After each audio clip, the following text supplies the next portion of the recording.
Welcome back, ladies and gentlemen. It is tech support. What the? No, don't play back again. That means nothing to anybody on iTunes. I can do all this like music stuff manually now with Fubar. It's getting complicated. Welcome back, ladies and gentlemen. Tech support. Yes, I fixed myself an egg roll while I was feeding Rex. I fixed myself an egg roll. This guy. This guy. Starving here, man. I went and used the washroom. I was in the washroom. I put it in the microwave. I was like, hey, that seems like a reasonable use of time. Yeah, and that'll only take about 18 minutes. It's no big deal. Thanks for giving us the heads up, man. I would have gone to the if we're here for another freaking while, I gotta make sure that I've used the lavatories to its fullest extent. Well, you should at least let us know that you plan to do that so that we could also do the same, sir. This is not the Adam Morehouse stream where you leave for 45 minutes to go to Subway. You know, reasonable time. 45 minutes to Subway is gone. Freaking egg roll. Unbelievable. Anyway, tech support is happening now, ladies and gentlemen. And if they're listening to this now, this is like the first like second episode of the week type thing where we're you know what? I think for this, I'm taking off the sports jacket. And we're getting casual. We're getting super cash, and I'm just gonna chill. So. There you go. Panic needs to leave in a little bit, so Panic's just gonna get naked. And I actually think that our first half was still almost 2 hours. So we're gonna make this like an hour because we're gonna defeat the purpose of cutting this up if we're still gonna talk for hours at a time. I'm pretty sure we're I won't have to leave early regularly either. Yeah, exactly. No, I apologize if the first one went a little longer than normal. We started late. I had no idea where my timer was, and then we also, unfortunately, talked about the movie thing. The last question I asked, I was like, I'll not ask a follow-up question next time. We'll keep. Don't do that. We'll keep that. Don't do that. You know, I was looking for like this might not work, or it'll be just fine. Okay, we're done. Instead, that shit went forever. So next time, I learned my lesson. Fuck questions. Save those for tech support. All right, here we are. What I like about this is now I can just chill. You know, I can just chill and talk about whatever. First thing that I want to say, why I'm having such an awesome day today. All right, I'm having a great day. My week has been super stressful because I had people move out of one of my rentals. Another family is moving in tomorrow. So my parents are amazing. Like, my parents will go over, like, they've been at the house every day since Monday, working, even when I'm not there. Like, if I'm home streaming or if I need to go do something, my dad will just go over and just fix shit. So it's been a stressful week because I've been trying to, like, juggle my own work, because if I'm not working, I'm not making any money, which is, you know, shitty, but at the same time I need to be there because it's also my responsibility, and then I feel bad for my parents because they're over there slaving doing my work. I think what they realize, not only do they love me, it's obvious they love me, but I think what they realize, they go, you know what, if we do this for Jeff, and they've been a big help for like the last couple years of these properties, and they like doing it too. I know where this is going. I don't know. This is a dangerous line of thought. They're gonna go. I know they're going. Hey, when Jeff is wealthy as fuck, he is gonna take care of us. That's. Hey, I'm telling you, and I always tell them too. I'm like, hey, you know, you guys are helping me out now. I'm gonna have to do this when you guys are like 70, 75 years old, and you can't, you need to shit in a diaper, and I need to take care of you. So, it's a master plan. You know what I'm saying? At least that's the way I like to think about it. And I also treat them really well at Christmas time. So.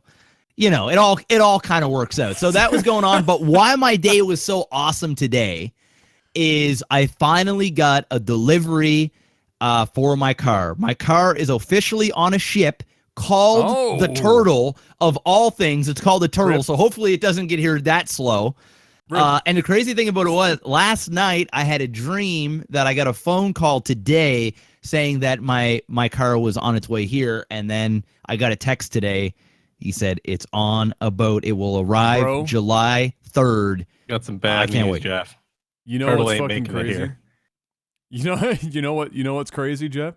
The egg roll that I've made in between this also was delivered on a boat called the Turtle. So shit's just fucking all over the...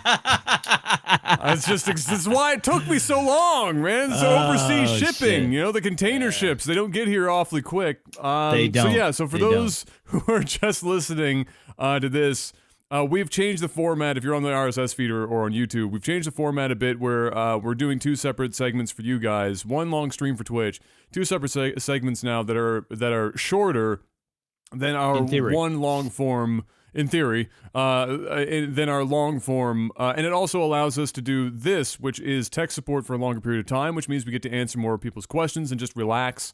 And just shoot the shit about whatever, but most specifically, answer more Patreon-specific questions. Because before, we were only answering a couple a week. Now we get to open that up, and maybe it will be a little bit more incentive for other people to ask questions, because they're going to have a higher probability chance of us getting around to answering them. Maybe even Adam will get to pick a question. Yes! There you go. Who knows? What do you know? Let's not get too crazy. Let's not. All right. So let's just start. Let me just throw a question out there. I'm gonna start it off.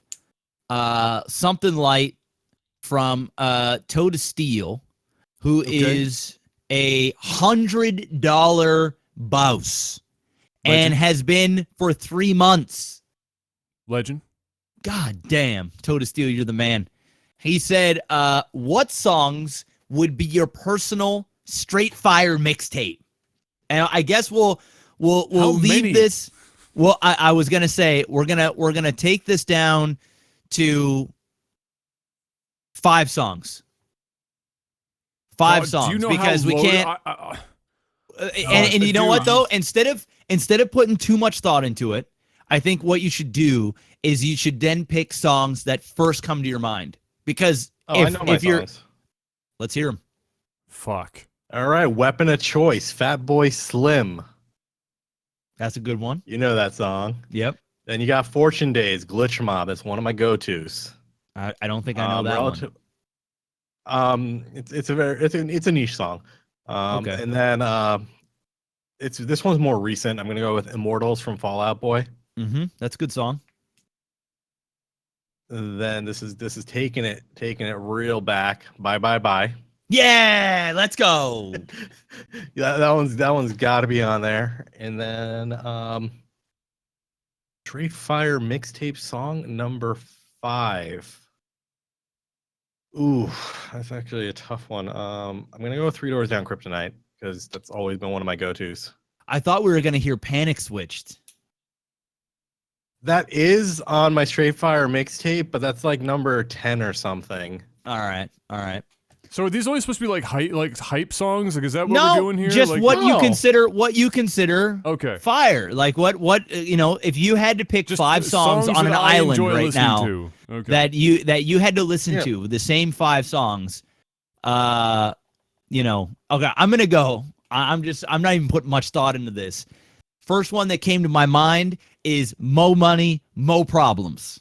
Oh. That's just the first song that just came straight to my head. Mo Money, Mo Problems. Got a little bit of that P Diddy and that Mace. And then I'm gonna have to go with Incomplete by Backstreet Boys. That's gonna be on that's a there. great song.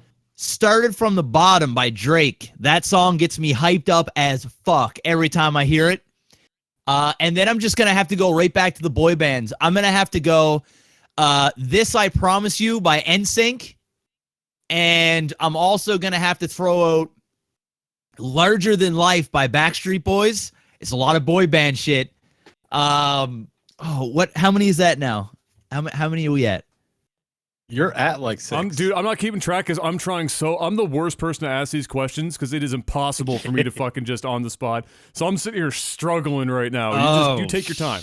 Oh, I'm okay. Oh man. Okay. What else are we gonna put on there? If you're gonna keep going, You know I'm what? adding songs to my list too. I'm gonna have to throw out. I'm gonna have to throw out a little bit of Craig David. 7 Days. I love that song. Ooh. I don't listen to it enough, but that just came to my mind. So I'm gonna have to give Craig David some love, man. I'm gonna have to give Craig David some love. I met this girl on Monday. I'm gonna add a song to my list. Jimmy Eat World, Pain. What? I guarantee you, if you hear that song, it is so friggin' hype on the guitar. It is nuts. It is one of the greatest guitar songs I've heard in a long time. And it's gonna be. I have to add one more. I'm sorry. I'm gonna have to just add in one more. We can keep going until Adam, actually gets the song all right. out. Billie Keep going, Jean rattle by them off. Michael motherfucking Jackson. Oh, That's got to I was be gonna on go there. beat it. In fact, that might actually have to be like number 1 or number 2 on the list. Billie Jean all day. I mean, I could name about a bajillion Michael Jackson songs, but Billie Jean has got to go. It's got to go Michael on Jackson there. would be the It would be the album. bonus disc. Yeah, the bonus like, disc that you get with the mixtape. If this is a different question where it was like, if you had to take one album to an island forever, what would it be? It would definitely be Michael Jackson's Thriller. There is literally not even an album out there that can come remotely close for me. There's not even one. It's not even close. It's all, I'd rather, no. All right, Michael. I've got 5. I've got All 5. right, I've let's got hear 'em. one. Okay, 5. Now, of these, there's a couple that aren't really hype. So just the songs I'm just going with what. Okay, so first one, Still Dre. I could listen to that song literally on repeat for hours on end, and the piano line is just forever fucking embedded in my brain and everybody else's brain, for that matter. So I'm going Still Dre. Number 2, my MJ songs on this list. I think everybody's probably going to have an MJ song somewhere on this list, except for my girlfriend who hates Michael Jackson. Is Bad. I don't want to meet her anymore. Bad is my MJ song of choice. It was between that and Smooth Criminal. I couldn't fucking pick between those two. That was a really tough call. Criminal. So it was between those two for me. I went with Bad. The next one on my list is a Bee Gees song that probably would not be chosen by anyone else because everybody else would choose some other Bee Gees song. Mine's the New York Mining Disaster. Is my favorite Bee Gees song. Oh my God, really? Yes. Couldn't even give me Staying Alive. Next one, Final Countdown. Ooh. Oh. Fire. Dude, I'm so upset with you right now because I thought for sure number 1 was going to be another song. I am so upset with you right now, dude, because I bet you there's nothing on here that I could think of that's remaining that is something you were thinking of. So I'll let you know I'll let you say what that is after I'm done. So to this point, we've got Still Dre, Bad, New York Mining Disaster, Final Countdown. I actually have 6 here, I think, in total. Yeah, I do. Next one up, Steve Vai, I'm the hell out of here. Specifically, if I can get the live version that was at, there was a thing that he did on his birthday. If I could take the video with me as well, so I could just see Steve Vai on stage with the fan blowing his hair back like every other fucking performance, and it's the cheesiest shit ever, but it's the greatest thing ever, I'll take that. And the last one is Rush's Tom Sawyer. Adam, where's Phil Collins at, bro? Oh, that's true. Gotta get him, Bill. Oh, come Phil? on. It's the one you always ended on, bro. Oh, What, come Take on, Me man. Home? Yes. Take Me Home. I feel like if I was going to take one Phil Collins song, as much as I love Take Me Home, I'm still going In the Air Tonight. I feel like you got to go In the Air. Oh, In the Air Tonight. That's a good one. Yeah, I thought Boys, for I'm sure. gonna hit you with another one. Van Halen, Right Now. It's a good one. Okay. It's not one I'm putting on my list, but it's a good one. No, Not going on that's your a good list? one. No. The epic piano with the old guitar. Oh my god, Bro, Jeff, I'm surprised. I'm surprised you don't have Bryan Adams on there somewhere, bro. I love me some Bryan Adams in the summer of '69. Whoa. Yes. But yeah, anyway, we can sit here and name songs all day. But what I want from people on the tubes, and maybe even in the Twitch chat, I don't care. I want to know your guys' top 5. Your list. I mean, obviously, that's with your 5. if these are rapid these fire, are off the cuff, man. Like if I took an hour to really think about this, my top 5 would probably change drastically. But those Jeff's are top just 5 some of would the consist songs of 3 Chad Future songs. No, hail no. Hail to the no. All right. Let's just keep it going. Panic or Adam, Sure, Adam, give Panic? us a question. You give us one, Okay. Adam. Panic's been the number one guy the whole time giving off the first one. You He's hit gonna off be the last questions. this time. Okay, all right, hold on one sec. Let me take it. I read these before we came on, just because I knew I was gonna have to ask one, but I wasn't sure which one that I'd go with here.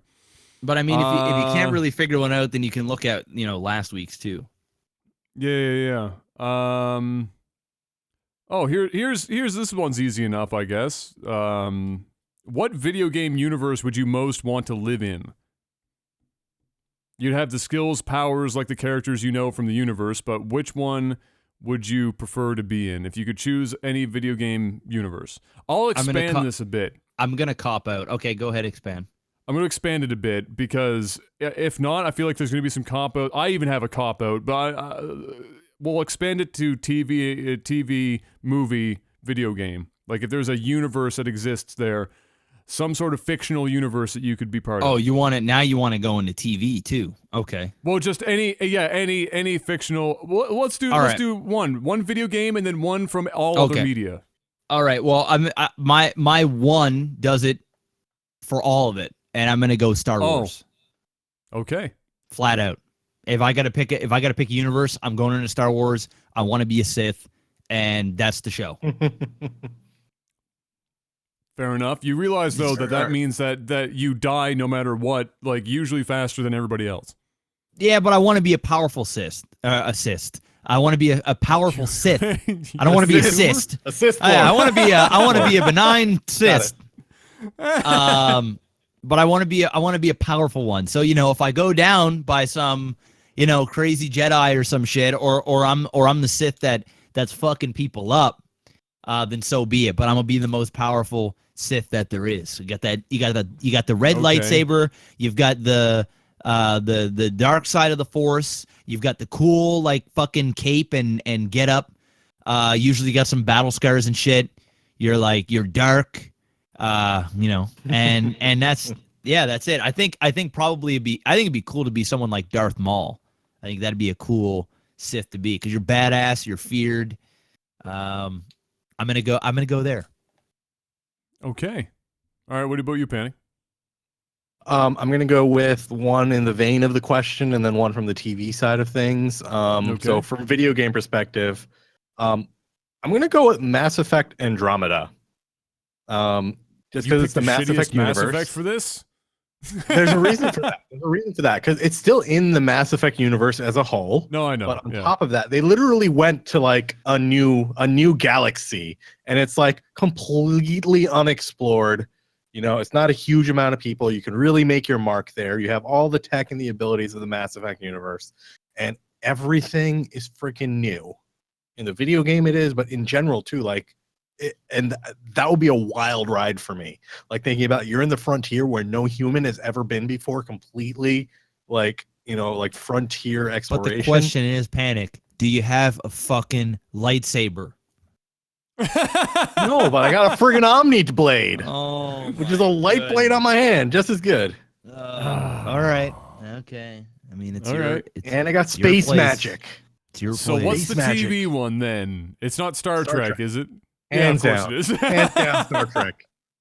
Friggin' be an engineer. I would love to be an engineer on a starship. Oh, That'd be my jam. I mean, I wanted Star Trek 2 for the TV side. I mean, that was an All easy right. call. Okay, I'll try you know to be what? different though. No, I'll try I'm and going to be- finish mine because Star Wars isn't Okay. really a TV show. All right, it's not a TV show.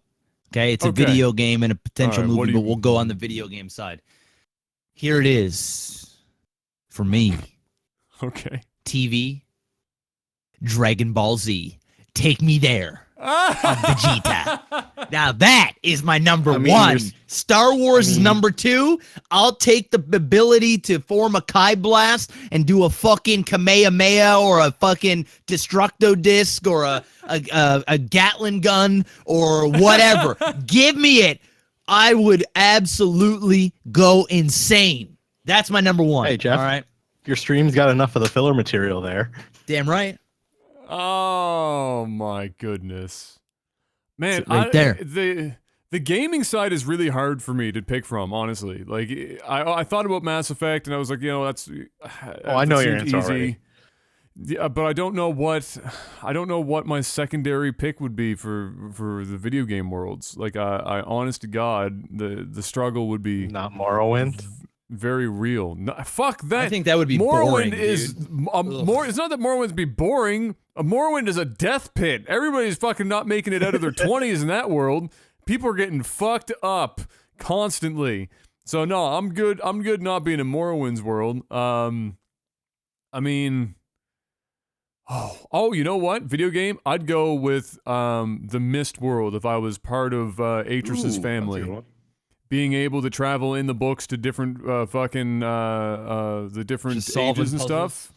That would not solving puzzles. Like, we're talking about the world, not the game part of it. Okay. It's not like if you sit there and do Sudoku my whole life. But I think that would be pretty sick. And then for the what was I had a different answer for the movie TV side. And now it's gone because we were talking about other shit. Oh, son of a bitch.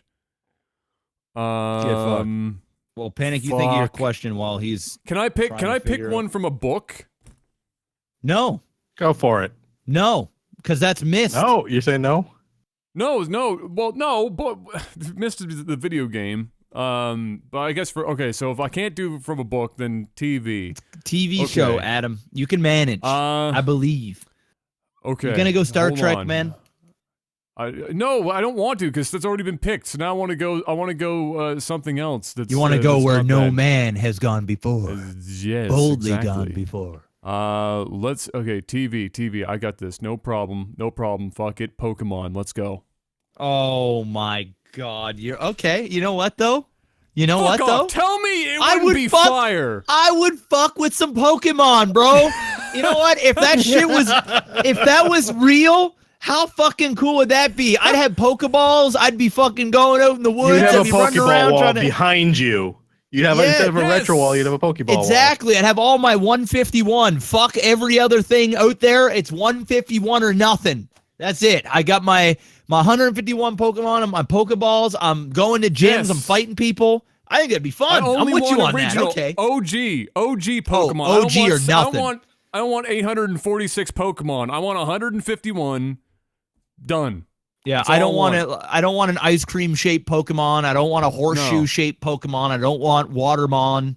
I don't. I just want. I want. No, I don't. Chandeliers. I don't need any of that shit. Just give me I think the that'd be OG pretty- shit. So I think that would be That's it. pretty fucking dope.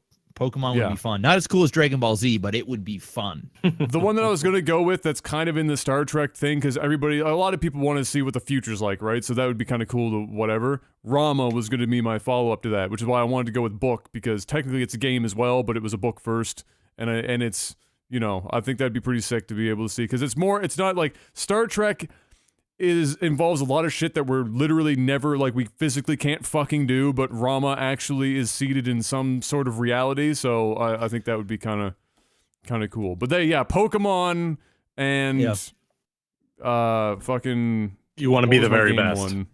Whatever, yeah. There you go. All right. You want to Mist. All right. So Mist, right. Panic. Let's give us a question. Alrighty. If you won the lot, this is from Sergeant Dragon, by the way. Okay. He's one of our subs in multiple areas.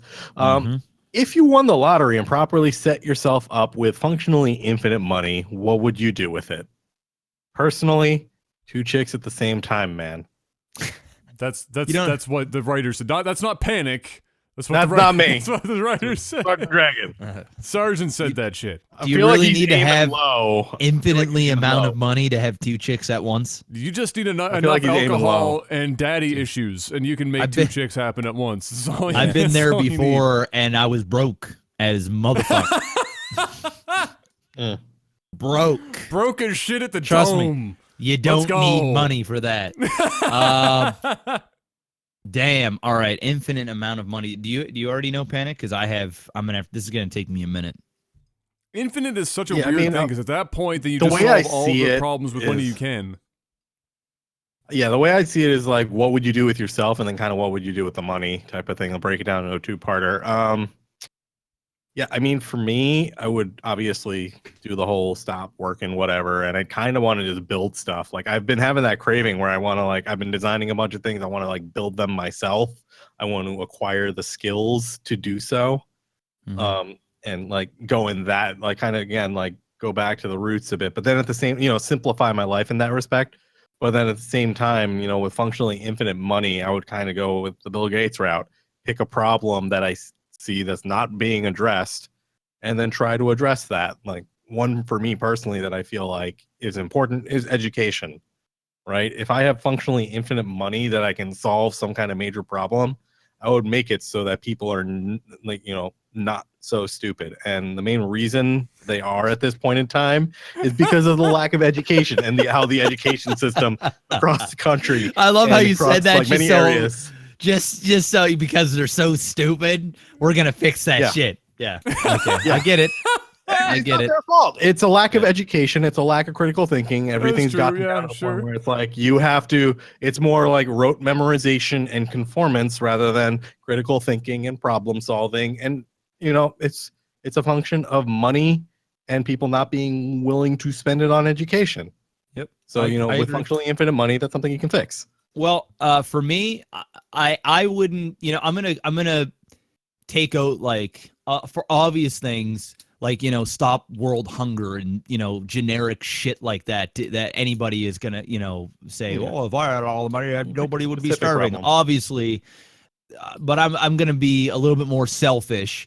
I would, for me, if money wasn't an issue, because I think at that point, if you have an infinite amount of money, it changes your perception of everything, because at that point you literally can do whatever you want, whenever you want, and how much of it is you want to. You are now working on self-actualization. Yeah, because you've solved everything below it with money. Exactly. That's the truth. For me, it would be, since I know I wouldn't have to worry about bills being paid or family or whatever, I would just travel. I would want to see as much of the world and experience it for what it really is. No underlining issues about how much is this going to cost, or I think if I was that rich, I would be more patient with people. I would want to understand people more. I try and be that way as it is, but obviously when you have no other motive or there's no underlining agenda when it comes to money or how much things cost or your time or anything like that.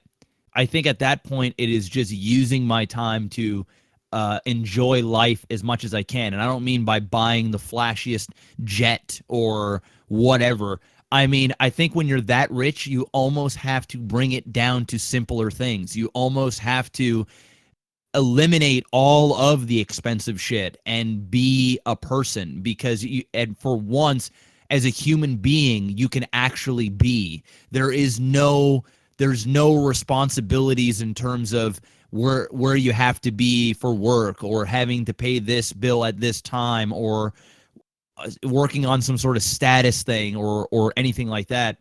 You almost go back to when there was no such thing as money. It's like you have so much of it that it's not even in the conversation. So I think for me, it's just getting to know people, traveling as much of the world as possible, and just learning other cultures, maybe learning other languages, just develop, like what Adam said, just developing me as a person, and getting the most out of that. If I had to use my money on some sort of agenda, I would definitely throw it into space. I would give as much money as humanly possible to NASA and anything so that we could discover other parts of the galaxy. Mars to the Maximus. Oh yeah, I would. All of my money would go on to exploring the galaxies. That would be, and figuring out a way to do that.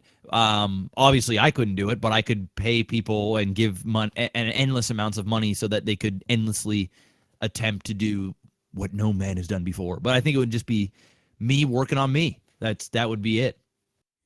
Yeah, I mean that's what infinite money does, right? Is it's partly a joke, but it's not really. You know, the whole hierarchy of needs thing that you get taught in school or whatever, depending on how more you went to school. Management 101. Yeah, like what is it? Maslow's hierarchy of needs. It's Maslow's hierarchy of needs. It's yeah, pretty much so just how you money basically solves all of it, but the very top, which is the self-actualization part, right? It's the doing things for you part. You've got everything else handled. You're fed. You've got a roof over your head. You have something, and then you're getting to the point where everybody else is taken care of that you want to be taken care of, and now you're working on you for all intents and purposes. This is, if you're given infinite money, it would be weird because you would be the one person in the world where you've hit a point in society where we're trying to get society to this point. You would want, in a perfect world, at least in my view, everybody has the opportunity to self-actualize, to just work on their own thing. In a perfect world, basic needs are taken care of to the point where every person is capable to chase after what they're passionate about at any given point in time and make the best of it for themselves. Now, that doesn't mean necessarily that everybody who takes that opportunity, and we all know that would be a hell of a conversation to see, how we feel you even get to that point. But in reality, in this instance, that's where you are with infinite money. So for like the personal thing, if the selfish part of it or whatever, I guess, obviously, like Jeff said, whatever, it would be a common thing. The first thing a lot of people would say would be travel and see other places and meet other people, and learn other cultures, and do that because you can, and you don't need to fucking worry about other shit. And then the secondary point to that for me would be, I would literally, because you have to do something to keep yourself sane. Like, the people might say, I'd just stop working. Fuck you. No, you wouldn't. You'd go insane. Even if you're traveling everywhere and whatnot, if you're not actively doing something, if you're not setting a goal for yourself, you will go stir crazy in no time flat. So it's like people that work most of their lives and then they retire, and then they lose their shit. Because they're sitting on their ass and they can't actually, they're not doing anything. It's like my dad when he retired. He literally retired and they started up a business. And they had no idea what to do with their life after that. Yeah. Exactly. Like they just went back to work. So you just go back to work and you're like, well, just fucking relax. You just worked for 35, 40 years. And they're like, well, I can't because it drives me crazy. I'm bored. So, my thing to keep me not bored, I would literally just go to school for life. I would just show up in a classroom because I can, because I have money forever, and just learn shit because I fucking can. And whether that's languages or history or business or science, or it doesn't fucking matter. Just I would get myself into a place and just learn so that I'm not going fucking insane, not doing anything, you know, with my brain. And then I guess if I was doing philanthropic bullshit, I'll be the guy that doesn't do space because we haven't even fucking explored our own planet to any major degree, and we're already trying to get off the fucking rock. I'll spend all my money to make sure that we actually explore the 6 bajillion places in the world that we haven't even gone to yet here. Let's find out what's on the ocean floor. The lost city of Atlantis. Let's cross that weird physics gap where we can't really go so far down into the water. I'll just throw money at it. Maybe we don't even have materials on this planet, and that's the problem. We can't get down into Mariana's Trench to the fucking bottom or some shit. I don't know. But, you know, that would be what I would be interested in doing, is exploring the planet for what, you know, we have here, because we don't even know really anything. We think we do. We don't really know dick about our own world. So let's keep it here.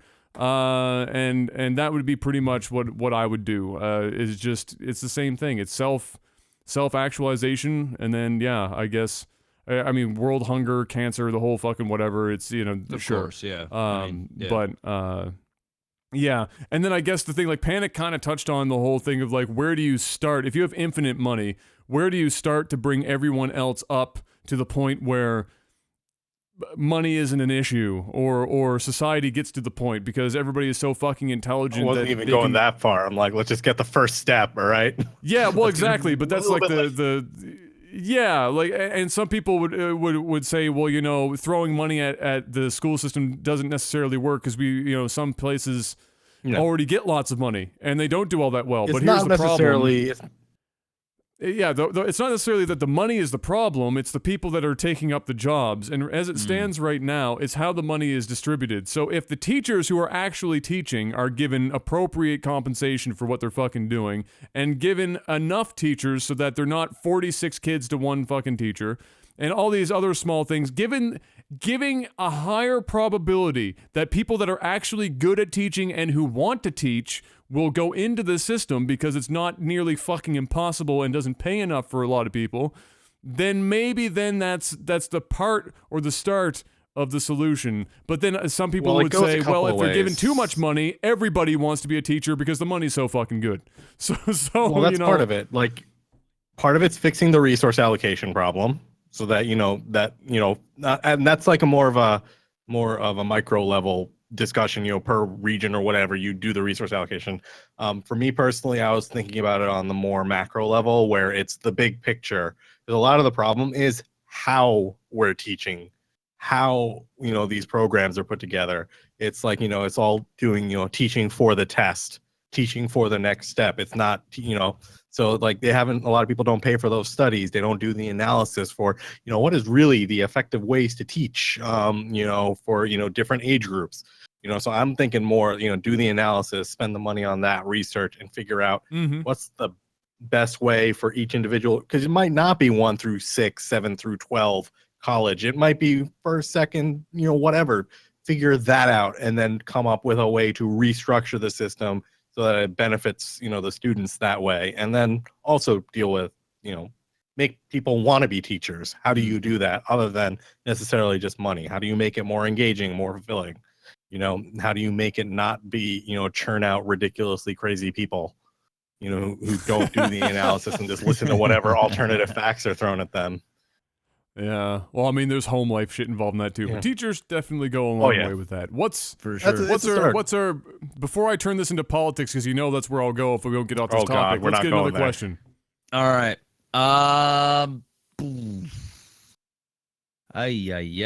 There's not a whole lot here that's worth talking about. Yeah, I will go back. I guess I'll go with this, and we talk about politics a little bit, but I'll behave myself as best I can. What's with weed legalization? I mean, if we're gonna go down this road, and we'll keep it as this one's pretty easy as possible. I guess my thing is, I'll ask Adam, because I don't think Adam and I have really talked about it in any great detail. what is your opinion on the legalization of weed? Do you think it should be legalized?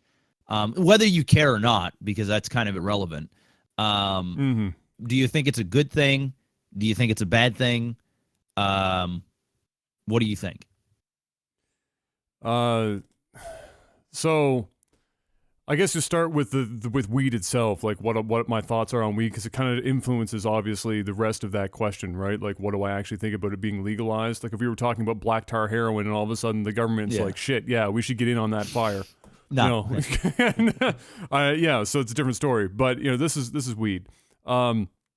Personally, honest to God, whether it was weed or black tar heroin, I don't give a shit what anyone does in their own time, in their own home, unless my only caveat, this goes for drugs, this goes for alcohol, which is technically a drug anyway, this goes for weird fucking fetishes, this whatever the hell it is, as long as you're not hurting another person, if you're only fucking your own shit up.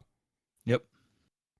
Thumbs up. Have fun. From the peanut gallery. Have fun. You wanna go do some weird kooky shit, you'd go do some weird kooky shit, that's on you. But the moment, and I'm not talking physically, but like if you're in a home and you've got kids or whatever and you can't take care of them properly, or you're lashing out at them because of what you're doing or whatever, there's more than just physical harm. As long as it's only you getting fucked up, go nuts. Don't fucking care. Weed as a thing, I've got loads of friends that do it, loads of friends who don't. I've got friends that have attempted to approach Snoop Dogg in terms of how much they put away in the run of a day. I've got friends that only do it on the occasional time, it's whatever, it's a puffin or whatever. In that same group, I've got people that I've literally watched become paranoid, like borderline skits, it's so paranoid that they become conspiracy theorists. And it almost exclusively, as much as a lot of weed smokers don't want to admit it, it affects everybody differently. I know enough people that have done it. There are groups that as soon as they got into it and started smoking like crazy, my God, for whatever it is, whether it's the culture or not, they literally put themselves in a bubble and went crazy with conspiracies because they became super paranoid. I know people that could be like Snoop Dogg that smoke fucking their body weight in dope in a fucking day, and they can functionally, and you wouldn't know if you couldn't smell them from 4 kilometers away, you wouldn't have a damn clue that they smoke weed. So there is a bit of a spectrum to it, and the same goes for any substance. People could be functional alcoholics, and the people that drink alcohol on the regular, they go downtown and they fucking get slammed, and they're like, nah, man, I'm good. Probably not, but there is a range for everything. So I say all that to say this. If the government gets involved with something like this, it does a couple of things. One, it at the very least provides a way of regulating what is in the weed to begin with, because some people mix that shit up just like with any other drug, and it's while weed is on the probably lower end of the scale of what can get mixed in with it that will fuck your day up. It's not like Coke or some other shit where people mix stuff in that will literally just fucking straight kill you if you take it at the wrong time. It will at least clean that up. So in that regard, thumbs up. In another thumbs up, this shit is going to be sold whether the government is involved or not. We've seen that now. It's not going to suddenly stop. If the government gets involved in it, and we do have those upsides, we also get tax dollars on all this shit, which is positive for everyone else in the country. Everybody was already smoking it. Shit, now we actually get some tax dollars out of it. Even better. That's better for the infrastructure and everything else that we can do for every other person in the country that doesn't even smoke the weed to begin with. The income from the taxes will pay any cost from any programs you put in place for anyone who wants to get, like, if you have to come up, like if you do legalize, for example, the harder drugs, and you do have to do rehab programs or whatever, the money you make from the taxes from it will help pay for those and cover those to help, in those cases. It opens up a lot of different avenues to be useful. And the tax dollars in general in the places that they have legalized have been ridiculously high. And it's been helping closing major budget holes, which is awesome for everyone. Plus, like you said, the quality is, it becomes more controlled, in that, you're getting a certain standard of stuff. which is good. You know, it's beneficial for everyone. Plus, the government gets a cut of the pie. Yeah, I'm 100% for legalization of weed. I think it's long overdue. I almost put it at I literally, as crazy as it sounds, I put it right up there with gay marriage. I mean, it's you let people do what they want to do. I mean, if they want to smoke a joint at the end of a day or in the middle of a day, or they want to do a wake and bake, you know, if somebody wants to marry somebody that they love, who gives a fuck about the gender, it's none of your business. You know, it is what it is. That's they're not hurting anybody. That is where it falls into my category, right? That's literally where I'm at too. Now, I will say this, and this is where I'll probably piss some people off, and I don't care, because it's just how I feel. If you are getting fucking baked out of your mind and you want to go and you want to drive your car, I actually have a problem with that, because you are under the influence. I don't care. I don't care if you say, dude, I've been driving high for years. It makes you a better driver. You're more aware. Ain't nobody getting in any kind of car crashes when they're baked. Listen, if you're under the influence, because that's what marijuana does to you, that's why people smoke it, because you get under the influence of marijuana. Whether that makes you paranoid, whether that makes you mellow, whether that makes you fucking hungry, sleepy, whether that helps cancer, whatever the case may be. If you're driving baked, it should be a crime. You should be punished for it. Treat it like alcohol. It should be exactly treated like alcohol. It's no different. I don't give a fuck what kind of weed high horse your ass is on. If you don't consider marijuana at the same level of intoxication as booze, just because you may not be stumbling all over the place, just because you may not be impaired in terms of your vision, you listen, it fucks with your system. It just does. And booze may be, you know, obviously a more intense to some people. I mean, I don't know. Somebody might smoke a joint and be fucking wrecked. I mean, I haven't smoked weed in over almost 6 years. So I actually I don't know how I would be on smoke. I don't even remember. I just remember being paranoid and hungry. That's pretty much it. But I know for sure the last time I smoked weed, I smoked it at my old work when I quit my job, and there is a zero probability of me being able to drive my car. I would be fucked. Everything around me I would be paranoid. I'd be slow. I don't know. I don't know. I'd probably crash. Seriously, I actually think I could drive better, buzzed up on booze, than what I would be when I was high. And that's mainly because I don't smoke weed, but I am for it 100%. If you treat it with respect and you're doing it on your own time and you have a designated driver, or you're off your high, or whatever the case may be, or there'll obviously be a breathalyzer of some sort that you'll be able to blow into, so they'll take your THC levels or however they do these things, then I am all for it, dude. Listen, get fucking baked out of your mind. There's nothing wrong with it. I have family, I have friends that get high on the regular. When I have boys come over and we do UFC night, 75% of them are outside getting baked. I mean, it's what they do, and I'm all for it. I just don't partake in it because it's not my thing. It's just not. I don't enjoy how it makes me feel, whether it's legal or not. But I think as long as people respect it for a drug, because I know when you say marijuana, it's not a drug, it's a plant. It's different. You've always got that guy or that gal that'll do it. Listen, I'm on your side. But when I don't care how much weed you've smoked and how good of I have friends that get baked and you would never even know. They're fucking normal guys. Yep, they'll drive their car, they'll go to school, they'll learn, they'll do everything baked. But they smoke so much that it doesn't really affect them the way that it would somebody that casually does it. But I think when you legalize it, when you legalize something like that, just because you may be an exception, or you may have a higher tolerance, or you may be good at it. It's like a gun owner, you know? How many phenomenal gun owners are there in America that have their guns in safes, they have their licenses, they are there to protect them and their family. They don't go out and fucking kill people. They don't go out and do crazy shit with their guns. They're infinitely more responsible people than not. And there's a reason why there's laws, because there's always fucking idiots and crazies and morons that'll kill people, whether it's with a gun or high as a kite in a car and gonna kill somebody because they can't focus on the road. There has to be exceptions. And just because you may be a seasoned weed smoker or a seasoned drinker or whatever the case may be, you have to have the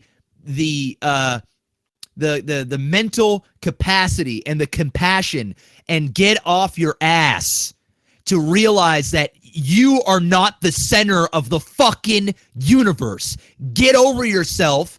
And yes, just because there's other morons out there, that sometimes means that you have to make a small sacrifice. And if that means you can't drive your Honda Civic SI down the highway high as fuck, then don't do it. Go smoke your weed on your back porch, in your house, at your buddy's house, outside, at the schoolyard. Get off your high horse and don't bitch when you get pulled over and arrested or fined or killed from smoking weed. I don't care how good you are. Other than that, legalize it. It's going to be great for the economy. Thumbs up. What about you, Penny? Well then. I'm actually in the camp. Treated like I've always been in the treated like alcohol camp. Very similar to you. There's more benefits in having it legalized because you can monitor it, you can regulate it, you can tax it, and it's out in the open. It's much easier to deal with in that situation. It also reduces income and money going to much more questionable sources. Just at a practical level, that's a much better situation to be in. So yeah, my opinion on it isn't really that much more nuanced than what you guys had. And isn't it funny? I'm just going to throw this out here because I'm already seeing some in the comment section. I'm sure we're going to see it on YouTube. Isn't it funny how fucking stoners turn into a statistic cyclopedia where they just throw in percentages and super fucking smart about it. It's like crazy gun owners that are like for guns and you can't fucking say anything. It doesn't matter. It doesn't fucking matter what you say. They just can't use their fucking brain for more than 2 seconds and get off of their own personal agenda. It is absolutely ridiculous. When somebody in chat says there is a 0% statistic of somebody getting into a car accident while stoned, you're fucking stoned. Piss off.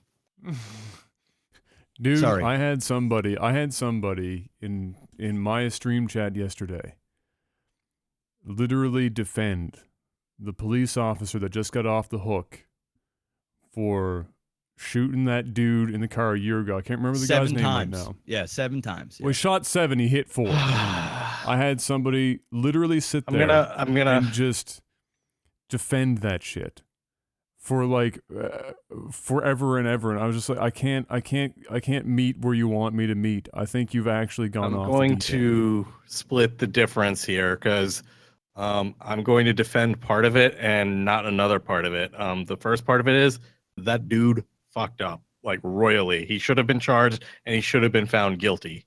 Not for the reason you think, but because for me personally, I feared for my life is not an excuse because they get the training for it. They need to have a slightly higher bar than that. But I am completely on his side for the number of rounds and all of that because, and again, thank God no one else in the car got hit, right? But situation like that, again, reason I'm saying it is I've experienced something similar from my past because I did police firearms training, police explorer when I was in high school. I've gone through those kind of simulations where they put you through full scenarios where the simulation shoots back. You have to like react in the moment. And surprisingly enough, at the end of like when I watched about 5 people do it. I did it myself, and we all had the same reaction coming out of it at the end of it. It's like we had no idea. The gun I was using for the simulation held about 16 rounds or something. I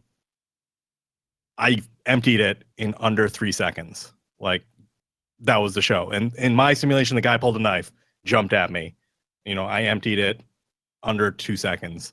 The guy seeing me do it, the next guy who went was itchy on the trigger finger. That guy pulled out a friggin' baguette from his pants. It was the weirdest thing ever. But guy unloaded, full empty clip in the guy under 2 seconds. By the time he realized what happened, it was like, oh shit. And then one of the cops actually came and showed. He's like, look, I'm going to draw and I'm going to shoot at the guy, but I'm only going to shoot once or twice, right? And the simulation shoots back, so you can tell if you got hit or not based on where you're hitting the guy, and the guy will react and fall. So the actual officer went, he drew, shot the guy twice, stopped, and while the guy was, the guy wasn't incapacitated, because one, cop didn't know exactly where he hit or not, if he hit incapacitated, and two, the guy still had time. Like, it's not like the movies where they instantly go down or whatever, or they instantly die. The guy straight up, the simulator shot him 3 or 4 times. So I'm not even, dude. I'm literally Adam. You know what, Adam? No, Adam, I don't even know. It's fine. I actually don't even know it's worth, bro, because this you know what? This is gonna turn out really bad. I think I actually legitimately disagree with everything you just said, but I'm actually gonna X this out. We're gonna literally move on, because if we go down this road, it'll be a road, and trust me, I want to say a lot, but for the sake of the podcast and this, I don't want to get this serious, because it's gonna. I respect what you said, but I'm gonna X this out. Disagree. If you wanna talk about it outside of this, then I will. But because I know Adam can go, and I know I'm gonna go, and I just, you know what? At the end of the day, it was unfortunate. Somebody lost their life, and that is a horrible thing. And we feel for the person, for his family, the poor girl, the little girl that was in the car while that happened. It was absolutely atrocious. I remember seeing that thing like a year ago, and it was on Facebook Live. It was horrible. There's no right, there's no wrong. Oh, there's a lot of wrong, but there's no right. And whether there's wrong on both sides, it was just wrong. It was an unfortunate thing. I think if you want to hear more about this, you can literally tune on at any news place right now. Yeah. And everybody is having a fucking field day with this one. And I know it's hard to bite it, but I'm just going to X it out, boys. Just give me this one. I'm just going to X this one out, and let's just move on. And you know what? I think we did good with the weed one too. All right. I think we did good with the weed one. All right, let's just. Oh my God! Let's just get. I know, Adam. Well, I trust me. I know, because when he was going, I know. I want to too. It's not even a panic. It's not even a panic. It's not even a panic. I want to say a very small piece. I want to say a very small piece. Oh my God, Adam! I'm not gonna go crazy about it. Here's the thing. This is what I wanted to address. There are people that are saying that both sides were at fault, right? That the guy in the car did something wrong, and that the cop did something wrong. The car did nothing wrong. Okay, the guy in the car. What I've been hearing, guys, when they defend this, is if the guy in the car, the thing that he did wrong is that when the police officer was asking for him to not reach for it, whatever it was, the cop obviously thought it was the gun. The guy in the car thought he was going for his license. Whatever the hell was happening there, apparently. Not that we have a camera that shows this exact action happening necessarily. He kept going for it at the time.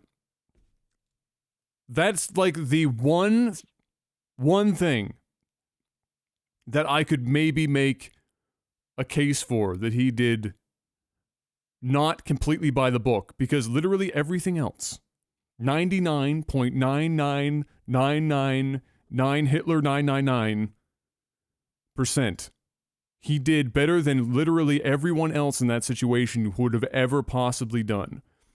On the policeman's side, there is a fucking Santa's naughty list of shit. Oh, he done fucked up. That he could have done differently in that exact situation.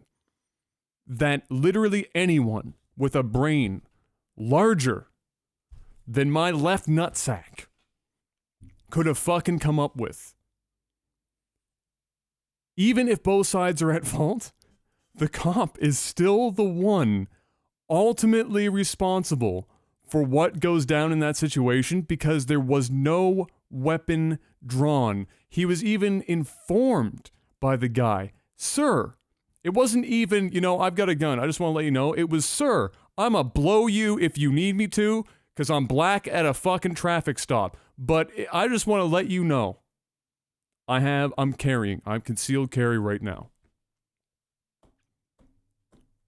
I wasn't going to go that far. He is in the car with his wife and baby daughter in broad fucking daylight.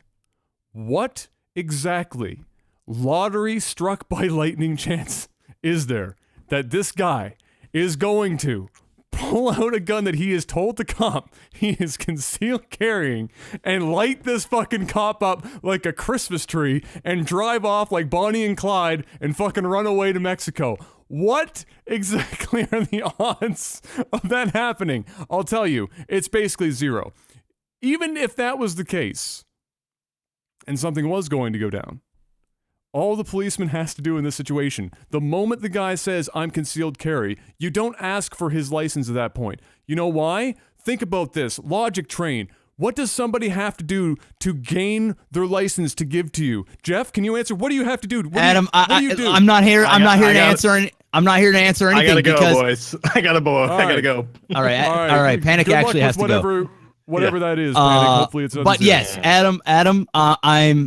I just didn't want to go down the road. Although you're not making making sense. But I'm just I know where you're going. You do what you take these things here with opposable thumbs called hands, and then you go for the object in which it has been requested of you to display it.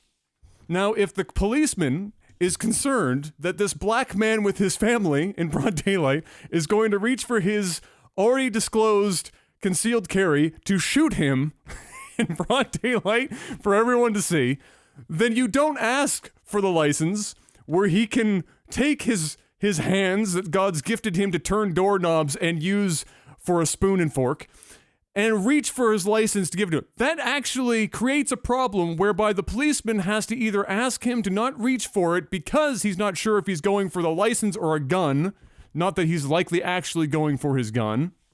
Instead, you do this.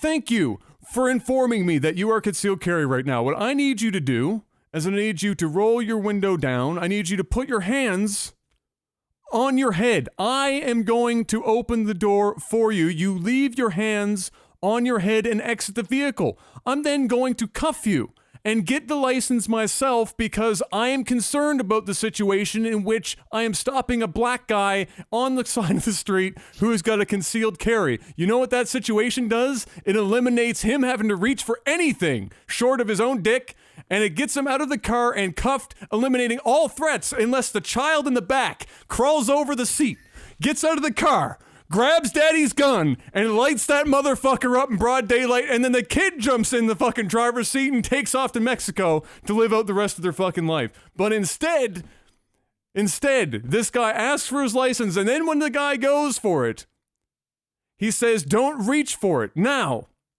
in the place, even if you're a white dude pulled over in traffic and this cop is asking you, and don't reach for it because you've got a concealed carry. So you don't want to get the cops scared because cops in the States right now don't have a particularly phenomenal reputation for anything escalating violence.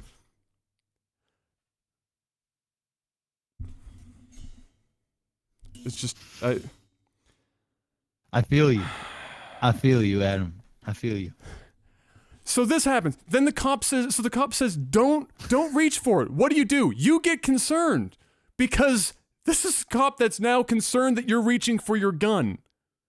But you don't know, he still wants your license. So shit gets a little, you get confused. You've got your baby in the back, you've got your wife on the side.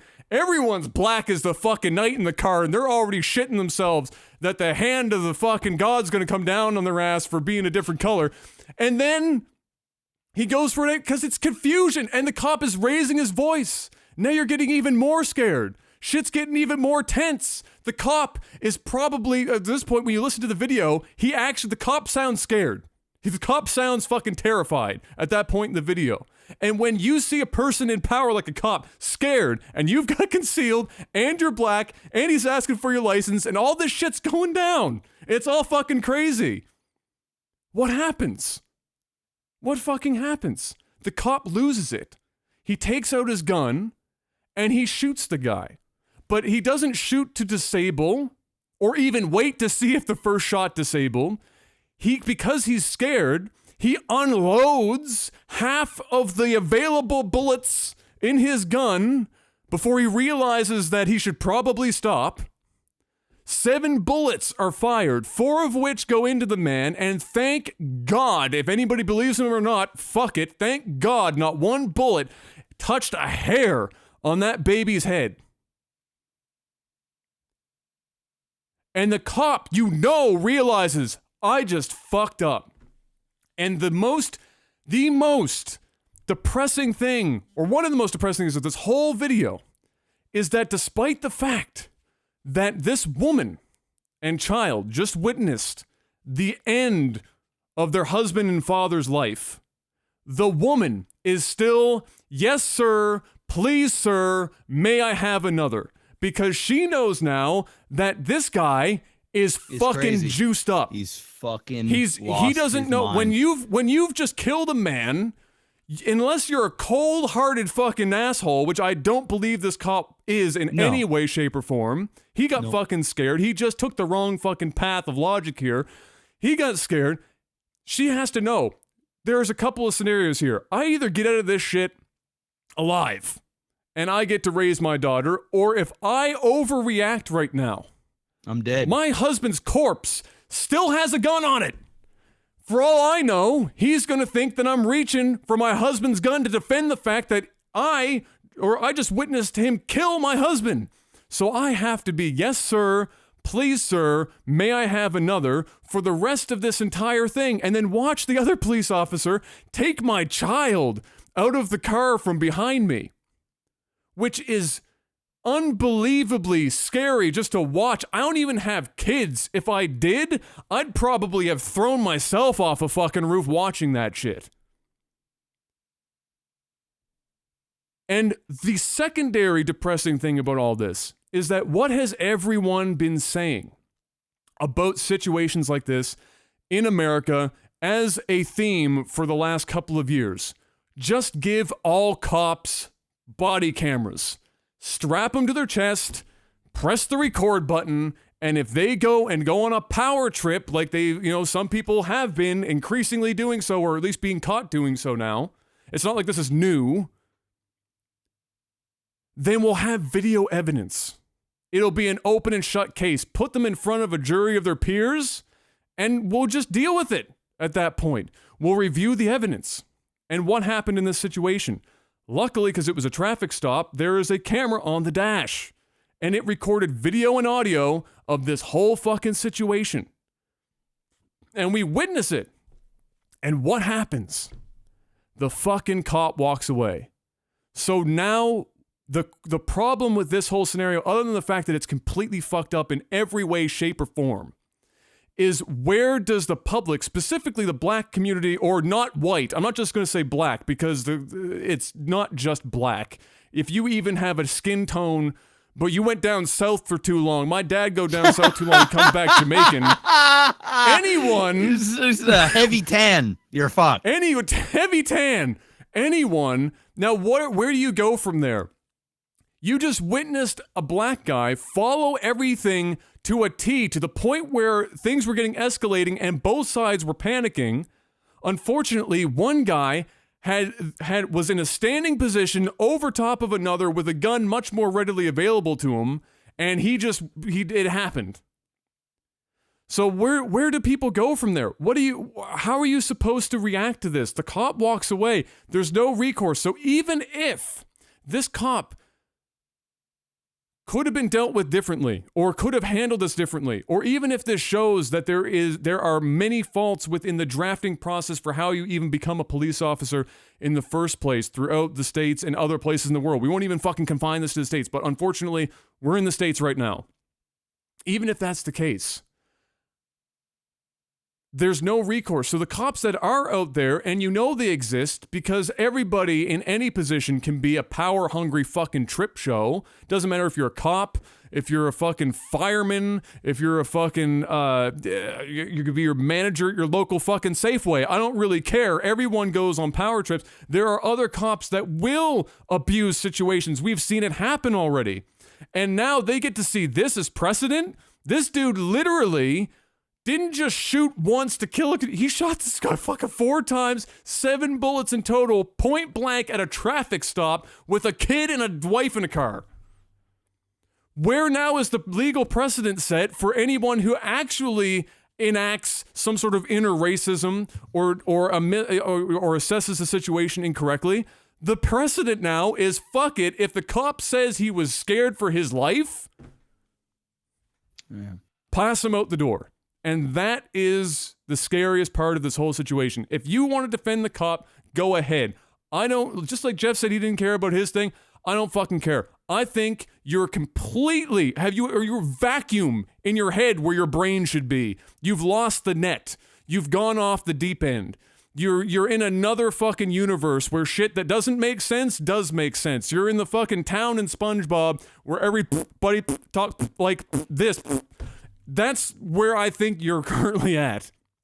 Because there's no way that you could logically look at this where the cop is somehow okay. Pretty much, period. So that's my take. That's my calm take on it. I'm not trying to like incite shit, despite the fact I just call people retarded, like underhanded. But still, that is crazy to me. It's crazy. Well, I mean, yeah. I listen. It's not that trust me. I do care, and I didn't mean I don't care. I just mean I didn't want to get into such a serious debate, or not. I don't even think it's really a debate in this specific thing, because each case is different. There are times where somebody Hispanic or black gets shot down and killed, and they were playing with fire. They maybe had a weapon on them. They were running from the cops. They were acting sketchy. If you do the crime, you're going to do the time sometimes. Does that mean I believe that somebody should be killed? Absolutely not. But each case is different. This was obviously an error on the police officer. I agree. It was a horrible thing. It's definitely a problem in America. I think it's not even just America. It's a problem in general. But I think we also have to realize that police officers are human beings. And although we want to put all police under the same umbrella, every person is different, and every person is going to act in their own way under certain set of circumstances. And it just so happened that this was horrible. It was just, I'm not going to add any more to what you said, because I think you pretty much nailed everything that I would say. I do want to say, though, that I do feel for police officers. They are put in a very horrible situation almost daily. Not only do they have everybody watching them, but they also have bad people knowing that they have everybody watching them. And the vast majority of officers are great people who do their job day in and day out, who risk their lives and lose their lives to people doing their job and protecting and serving. It just so happens that there are people that don't deserve a badge, that don't deserve to be protecting anybody, because at the end of the day, they're only protecting themselves. They're not, and of course, that's what you're supposed to do. You're supposed to protect you and your partner and the people around. But I think some of these people are in it for themselves. And of course, there is that power trip thing, especially when you're the law of all things. It can be a scary thing. It was very unfortunate. I didn't want to talk about it that long, because I did talk about this with some family members. But everybody's talking about it, because it's the thing. And you can make that argument that, well, if we never talk about it, it never gets handled. That is true. But I think that everybody's talking about it. I think me voicing my opinion about it isn't really going to change anything, even though I do have a voice. We both do, and we're in a platform. But I think it's self-explanatory what happened. But yeah, I don't have anything else to add because I think you hit the nail on the head. Yeah.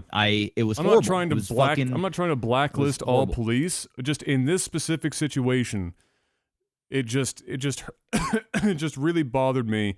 Yep.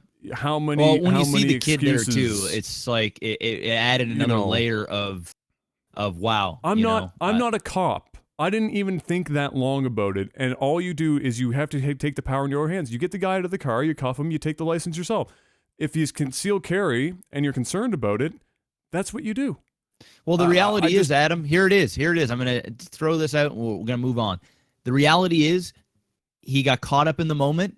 He got very scared. You could tell. And his partner, who was, his demeanor was like a regular routine traffic stop. It went from 0 to 1,080 in 30 seconds. And even when the shots went off, the other officer had no fucking clue why it happened or anything like that. It was a surprise to everybody. I think it's pretty evident that the police officer that shot him overreacted, got scared, jumped the gun, a horrible pun, but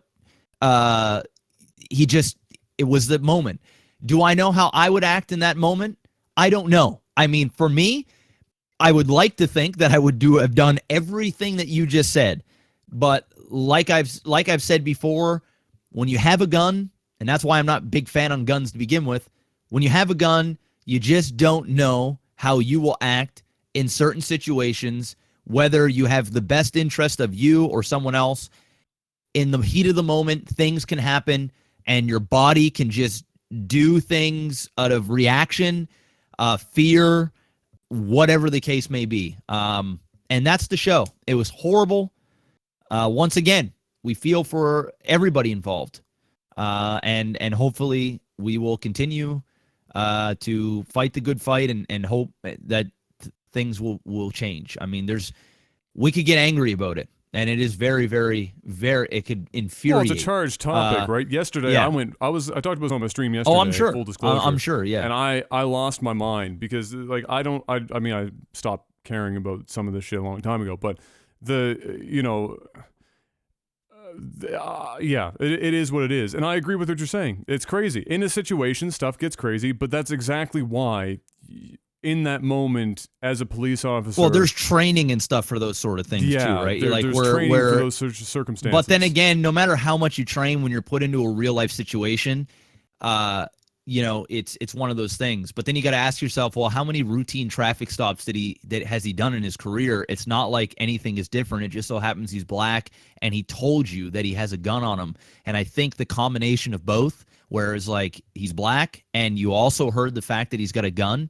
I mean, the reality of it is, man, and I don't want this to turn into another charged topic, there is a fear of minorities. It's just the way the world works. I mean, I'm a fucking harmless dude. Most people that know me know I don't really have a bad bone in my body. I don't think I could hurt somebody unless I was defending myself or someone I loved if I tried. And the reality of it is there's a fear, whether it is a straight up, like, I am scared of somebody that isn't me or isn't like me. And the portrayal of African Americans or Hispanics, and there's this stereotype, and yes, there is truth to almost all stereotypes. Yes, in certain parts of the world, there are bad minorities, there are bad Caucasians, but the reality of it is there is a fear of minorities, and if everybody listening can really truly ask themselves, and maybe even Adam can admit it, that if you are in an area and you are around a bunch of black guys who are dressed urban and it is in a setting that is unsettling, you're probably going, and you've made this joke at the beginning of a noise, you're probably going to walk to the other side of the road, not because you fear for your life. It's just because, well, I'm just feel safer over there. It's not that I think these guys are going to kill me or rob me, but what if they do? If I'm walking down the street and there's a group of just white dudes wearing fucking golf tees and they're just chilling, I'm not going to go anywhere. But even as a black man, I would be a liar if I haven't said that I have been in situations where people just look the part and you feel uneasy about it. It's human nature, and there is just a fear of minorities in general. It's not even just a problem in America. It's just an issue in general. And that's, I think, where it all stems. And now, of course, the Muslim thing, but that's a whole nother thing. But it's just how the world is right now. And will it ever change? I don't know. I don't think so. But that's just how it is. But anyway, I digress. Let's get to another motherfucking topic. Let's just jump into something else a little more lighthearted. You got a question lined up? I don't. But let's go with. We already did the lottery one. We're running out of questions. Maybe even some people in chat can fire out some things. Yeah, go ahead. If you had to make 3 million in 52 weeks or be killed, how would you do it? That's coming from Miyagi himself, the god. Oh God, okay. I would hold Miyagi hostage. And you get the 3 million. I get the 3 million instantly. No, I don't know. I mean, if there was a fast way to make $3 million. Legally. He said legally. Does it say legally? Did I skip that part? All right, because it doesn't say legally in the question, Miyagi. It doesn't say legally, but sure. Okay. Well, does it count if I were to go to the States and slip on and sue? Does that count as fraud, or is that a legal thing? I mean, this is a tough question, because if legitimately I could make $3 million in 52 weeks legally, why wouldn't I just go do that right now? I actually don't know. Because illegally, I can think of about a bajillion ways that you can make $3 million. But legally, shit, if I knew that answer, I would be I'd be like, guys, the podcast has got to end. I'm going to start my $3 million journey in 52 weeks. Yeah, there's not really any legal ways that you just jump on that train and fucking hit the road. You're looking at like a Fortune 25 CEO. Like you're not like, yeah. You're not getting there doing some, philanthropic nonsense. You're not saving the world one bottle of water at a time here. I guess you could gamble it, but that's kind of like a cheating, because we never said how much money we had to start. So if that's the case, you could just put $3 million down on black. And if that didn't work, then put $6 million down on black the next time, and so on and so forth. But that's just loopholes. 52 weeks. That's a year. Yeah. Just a year. Should might as well have just said a year. I don't know. I guess I could ask PewDiePie to let me use his YouTube channel for a year or something. I'd probably generate enough views, I guess. What do you do in a year for $3 million? Oh, here's one. Here's one. As a Canadian, buy foreign currency. Because our dollar fucking blows.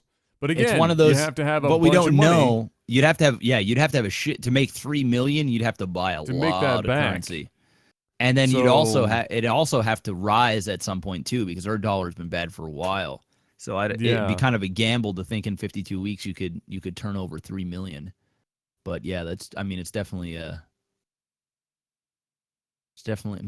that's tough, man. That's tough. I don't know. Maybe somebody in the comment section will know We'll think of an tough. idea. I mean, I could think of ways to make $3 million in 10 years, or 20 years. Sure. But in 52 weeks, damn, I don't know. I have no idea. I'd ask Beastall and Miyagi for their jobs for 52 weeks, I guess, and see what happens. Done. See if I can do what they do. We made it, boys. We made it. All right. What do you got? Here's another question. I've heard, this is another one from Sergeant Dragon. I've heard people call some games not really games, like those choose your own adventure games. I'm guessing like he's talking like Heavy Rain, or like the Telltale stuff. Yep. Calling them interactive storybooks. What do you guys think a game has to do to qualify as a game? For example, are action sequences required?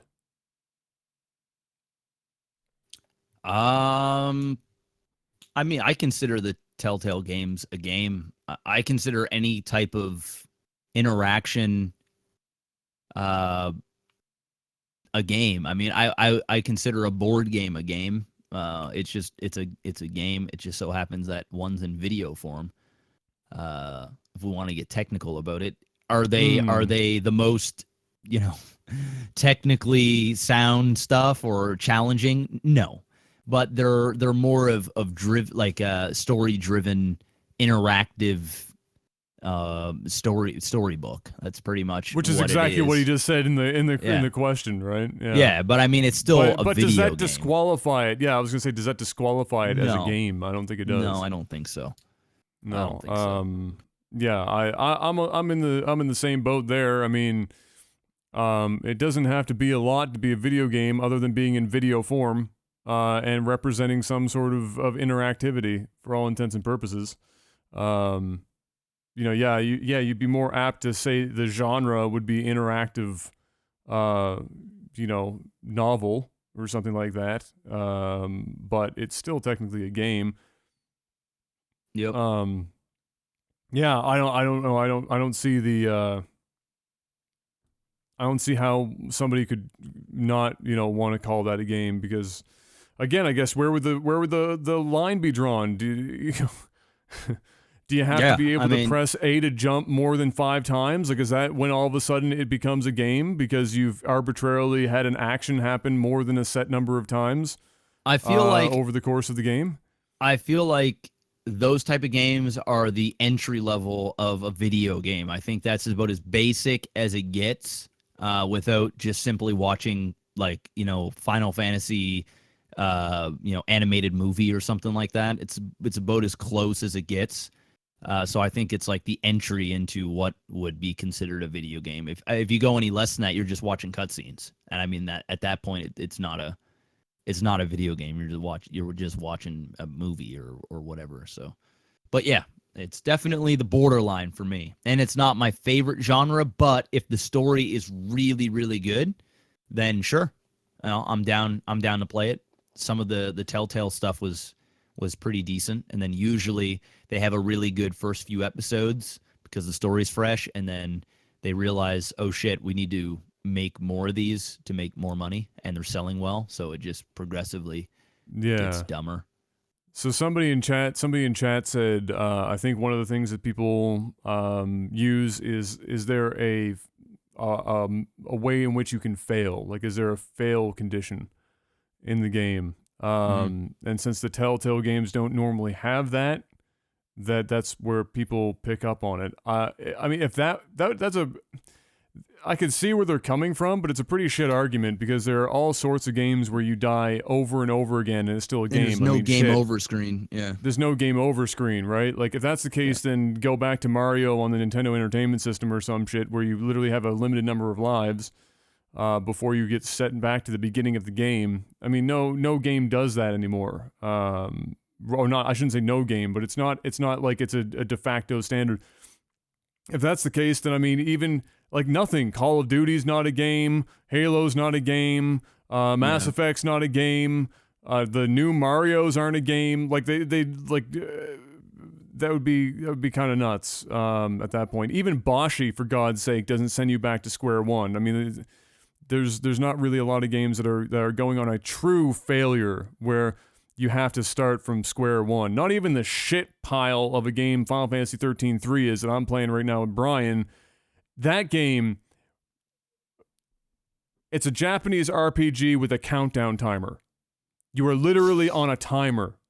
Wow. Whoever thought of that should be thrown off a building, but like not even that game goes that ham. If you run out of time and you haven't finished the game, you do totally get set back to the very beginning of the game and have to do everything over again. But you at least keep your levels and your items, which is barely anything really in the grand scheme of things, that you're going to make somebody go through an entire JRPG again because they ran out of time in a timed Japanese RPG. But even a shithole like that still doesn't have a true failure point. So yeah, I don't think that really stands to reason any more than the whole storybook walkthrough thing. I don't think that really holds up. I think as long as it's an interactive thing, fuck it, it's a game of some kind. Got a random question from me. Just random Mr. ass, Black. Random question. What you got? What you got, bro? Marriage. Is it something that you think is a must? And now for something completely different. Or is it one of those things that is whatever? Like, is it one of those things that, listen, Adam Morehouse eventually has to be married. One way or another, it's got to happen. Or is it one of those things like, well, if it does, it does. If it doesn't, it doesn't. Or do I feel the desire that I have to? Any of that sort of thing. And no pressure. But it's one of those things where, because some people go, listen, I don't need to be married. Like, I can be with somebody and we don't need to have a ring on our finger, or we can put a ring on our finger and it doesn't need to be like, a legal thing. Because that's all it really, religious people, there's obviously reasons for it. But is it one of those things for you where it's like, I have to get married? Like, it's just, it's one of those things, right? I have to do it. Personally, yes. Like, I want to be married. It doesn't really have anything necessarily to do with me being Christian or some shit. It's more just the fact that I enjoy the thought of,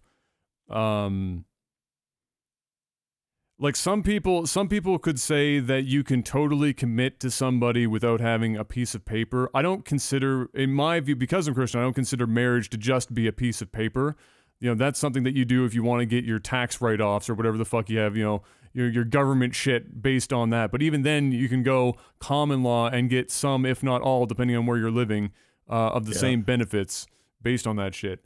So personally, yeah, I want to, because it's more than a piece of paper for me. But marriage isn't for everybody, for sure. I mean, I think that'd be crazy to say marriage is for everybody. Some people, I feel, personally require marriage because they would be insecure about their partner, or perhaps even themselves. I'll even say that. About not being able to stay committed if that commitment isn't in place. If they don't have that hanging over their head in some way. And I'm not talking about a prenup that's in the partner's favor or some shit. I'm just saying, like, not being able to stay committed to a singular person because you don't have that in the relationship. I feel like there are a number of people that would rely on that to keep them in check. Some people recognize that, some people wouldn't. But I don't think it's a necessity at all. There are loads of people all over the world that have been in super long-standing relationships with children and grandchildren and everything else, and they don't have a piece of paper, or even if it was not just a piece of paper, they haven't gone out of the way to have a marriage and have it all done up properly and been perfectly fine. So I don't think it is, but for me personally, yes, absolutely. Not because I don't think I'd be able to fucking keep myself in check without being married, but I just personally enjoy the idea of committing to somebody to that degree because it's more than a piece of paper to me. So that's my take. Yeah. I mean, I'm married, so I mean, obviously I believe in marriage, but Yeah, I'm the same way. Yeah, but like, I feel like you know, I feel like you have a different view of marriage than I do, right? Like if you could have I do. if you could have gotten away with not going through that, you probably would have. I'm not sure. I'm kind of in your boat. Like, obviously, I'm not religious at all. So I know that marriage is a religious thing. You know, that's kind of where it all stems from. You know, there's no human thing where it's like, you know, a guy and a girl get married and that's the show. So obviously I didn't even get married in a church. I mean, we got married in a hotel. So we're not religious, neither of us. And if Kayla was, I would respect that. And I probably still would have as it is. In fact, I'm not sure. I don't know if we would be married, if we would even be together if she was religious. I don't know if I'd be able to. I don't know if we'd be compatible at that point. But that's a whole nother thing. I have no idea. But for me, it's you know, it's kind of like what you said, where for me, it's more of a commitment to her, that I am committed to her. And although it's just a ring, not only does that tell other people that, you know, I'm taken, I'm married, although when you do eventually get married, you're going to realize that this ring actually can do the opposite. Attracts where people. People legitimately that guy or girl is worth marrying. I should go after them. That's legit. I shit you not, dude. It's like that's reality. You know, but for the vast majority of people, especially when you get older, you notice these things. I mean, even when I wasn't married and I saw somebody that was really attractive, or that I may have been attracted to physically, like, you know, you see somebody's like, whoa, man, she is gorgeous. You look at their finger, you look at their left hand to see if they're married. And it's not even because, oh, I'm going to make a move. It's just the thing you do. You just look to see, you know, is there a lucky guy that's got this girl, or vice versa, or whatever the case may be. So I like the fact that you have a ring on. It lets other people know that, hey, you know, I'm taken, so on and so forth. But as cheesy as it sounds, the words that they use religiously about the bond and the message behind it, I get behind. So I get behind the whole, you know, till death do us part, sick and in health, and all those things, because it's the truth. I'm the type of guy that I feel it's weird, man, because I've always been in relationships. I mean, I was 15 years old. I was in a relationship for over 4 years. And then like the last year was like kind of off and on. And then I get single. I whore myself out. I have as much fun as I can. And then I realize that I need a companion. I need somebody to like be around, that's steady. That isn't just sex. You know, I need to have that connection. Mm-hmm, and so I get into another relationship, and then that's the show. So I've always been like that. But I honestly feel if I never got married, then I would have moved on. If Kayla and I never, because we were engaged for 4 years, and the reason why we were engaged for 4 years is because I wanted to make sure that we were compatible. And that sounds really weird. It's like, well, why would you be engaged to somebody that you weren't willing to, you know, get married in the first place? For me, when I proposed, it was me telling Kayla that I'm ready I'm serious about us. I want to take this to the next level. Didn't mean I want to get married next week, although Kayla went and got her wedding dress like a week later, ended up getting another one by the time we got married. But yeah, I remember it was one of those things where I wanted her to know that I was committed to her and I wasn't interested in anybody else or anything like that. And we were young too, right? Like, fuck, man, I was probably like at the beginning of the LAGTV phase, maybe like 2011, 2012, we got engaged. So it was it was new. It might have even been sooner, earlier than that. I have no idea. It's been so long now. So it's been, it was more of me letting her know that I'm here. I'm not going anywhere. And then we had the 4-year engagement, and it was funny. We ended up watching this movie called like the 5-year engagement, and I was thinking to myself, well, this is gonna be us. And the main reason why I didn't pull the trigger right away is because I didn't know. I actually didn't know that, when you're gonna spend the rest of your life with somebody, for me, it's like there's no rush. Like there's literally no fucking rush. But there's got to be some kind of progression in the relationship. It's got to, whether it is, hey, we've been dating for 9 months to a year now. We get along. We haven't had any major fights. That's inevitably going to happen. But we're compatible. We've lasted longer or as long as other people in the past. We should probably take the next step, and that usually is somebody moving in with you. And then you live together for 6 months, a year, maybe 2 years, maybe longer, and then you get engaged. It's like, because it's at that point, and obviously I'm not going to air all your stuff out, but where you were in a relationship for a long time, and then it gets to the point in a relationship where you go, well, what are we going to do? Like, are we going to continue to do this, or are we committed enough to each other that we're willing to take the next step? And not because one person's pressuring the other. We both got to be fucking ready for this and take the next step, because if not, then why don't we just end this right now instead of wasting another 3 to 4 years and then have the same conversation, and now another 3 to 4 years have gone by, and now I've got to start over with somebody else eventually, right? Yeah. So that's kind of where I was when we got engaged, where I was like, I'm committed to the next step. Obviously, we're not getting married right away, and we've had our moments because we're both young. Fuck, we were like, she was like 20, 21. I was like 23, 24, just learning to become a man, just starting to be able to grow some facial hair, realizing that, like, starting to come in some kind of success where I actually have some money. I'm able to like pay my bills and go out and eat to dinner and travel a little bit. And I'm meeting people. And my ego is starting to go a little bit because I actually have some self-confidence.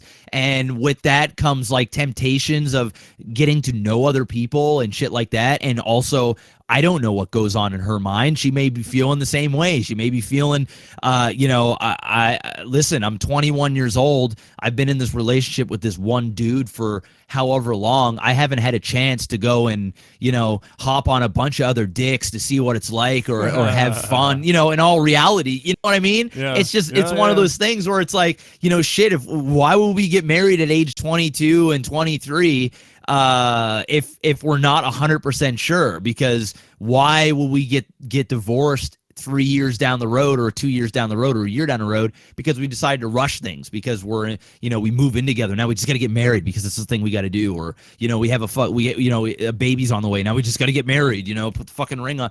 It's just like, it is what it is.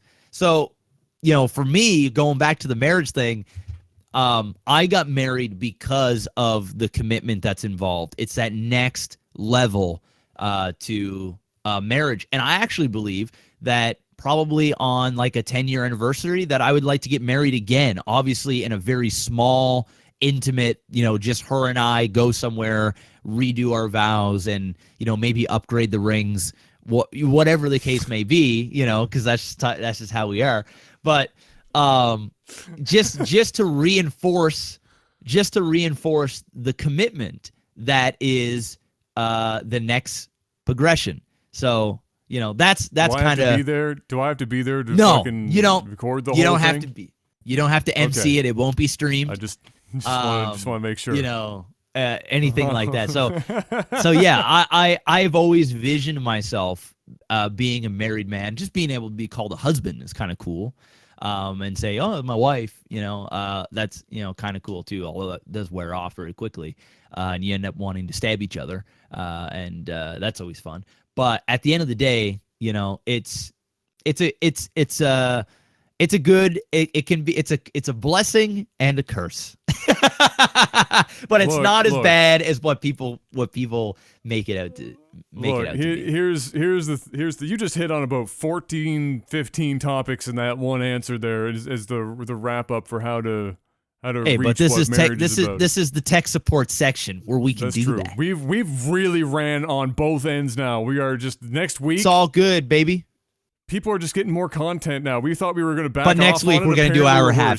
Yes. All right, yeah. This is just silly. This has gotten silly. But whatever. We're already there now. I just not long ago I took old Danny boy Nova Dad out for birthday dinner. Nova Dad. And Nova Dad's 66 years old. Nova Dad's saying, when am I getting grandkids? Because when am I getting grandkids? Because I'm getting up there. Because I'm getting up there in age, Nova Dad. My dad whooped my ass 8 ways to Sunday right now. He's 66 years old. Dad, this has nothing to do with the topic. I'm looking to sell the weights I've got down the hall and shit. Dad's got some stuff and he's got a workout room in the house. Dad said, I'll buy those weights off you. Because I'm out. He said, I'm outgrowing the ones I've got in the house. I was like, what the fuck? Let's Dad, go. You're 66. What do you need need these some weights heavier for? ones. You need some heavier weights. But at the dinner, we were talking about dad was talking about dad talked about relationships at the dinner, and we went back. I eventually went back to his house, and we were sitting down. I was talking with mom and dad, just visiting, and even dad. All right, so nobody knows. Jeff, only person here in this conversation. Nobody out there knows. My mom and dad are like scarily close to what most people would consider like the most perfect fucking couple on the planet. Like, it's fucked up. Like, it doesn't make sense. It shouldn't exist. It's actually scary. I'm gonna tell you right now, because I'm gonna give it, because you're gonna be biased as fuck because it's your parents. Yeah. But I'm gonna paint a picture here for the folks at home. All right, Adam's parents, 2 tall, white, well-dressed, the landscaping is always fresh. They don't have the white picket fence. They're churchgoers. They're super polite. I think I've heard Adam's dad say ass once. I've never heard a cuss word come out. They're extremely patient, and they will listen to any, listen, I could go over there and just spew some shit, and I could be talking out my ass. Like, just straight up. And Adam's mom would sit there, just quietly listening, nodding her head. Mm-hmm. Uh-huh. And then at the end of it, she would tell me why I'm wrong, but in the most polite way ever. Like, it's one of the, you can't even get mad at her. Like, because she's kind of like, Adam is like his parents, and it's crazy. But Adam is definitely, I shouldn't say more opinionated. He's more of a blunt. He's a young version, I guess, of his dad. I guess if I could visualize his dad dad was definitely more like me when he was younger. See your dad. Yeah. I could see your dad like you, except maybe smoking a lot of weed because it's back in the day or something. And maybe some heavier drugs. I don't know. But definitely Adam is his dad, but a younger version. And so it's kind of hard. When Adam says they are like the perfect couple, it's kind of gross. Like, if you were watching a TV show and it was this perfect little white family, this most stereotypical fucking thing ever. I would go over to Adam's house, and I was like 13, 14 years old, and you'd open up his fridge. There's no pop. It's water. You've got milk. There's some eggs. Everything is neatly put in the fridge. Adam's dad's out in the morning making pancakes with a smile on his face, up early, got the newspaper out, fucking doing a crossword on the table. I swear to God, it is actually creepy how fucking perfect they would take people into their home and take care of them. It's fucked. It's actually fucked up. I'm trying to find a bad thing to say about Adam's parents. I can't do it. I can think of about 100 shitty things to say about my parents, and I shit you not. And I love the fuck out of my parents. My parents are awesome. They're cool as shit. But my God, I could think of so many faults my parents have, and I can't think of a single one Adam's parents have. So that's just to let you know about the Nova parents, because they're quite literally perfect people. It's scary. It kind of sucks. I will literally never attain the greatness of either of my fucking parents. It's actually fucking impossible. Like the struggle would be so real. But Jeff lines all that up. And I say that to say this. We're having this conversation, we're talking about relationships and stuff. You're talking because Dad's getting up there and they just had their like whatever anniversary not long ago.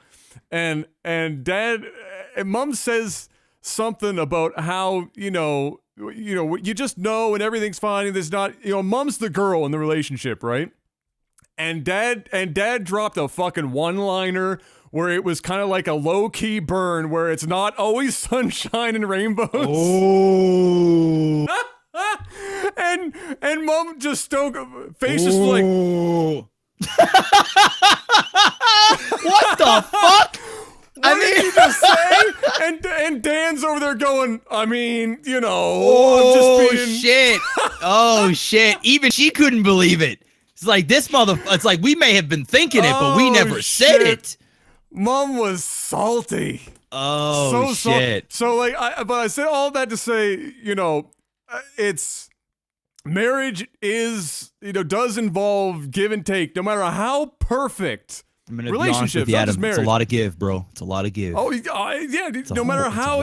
And I'm right now. I bet you your wife feels the same way on the other side. She's like, it's a lot of give. I'm getting shit all in return for all this crap. Dick too. She's getting a dick. But that's that's a great example. It's like my parents who from the outside, that's it. Jeff hit all the fucking points. I even somebody who spent my whole life with them.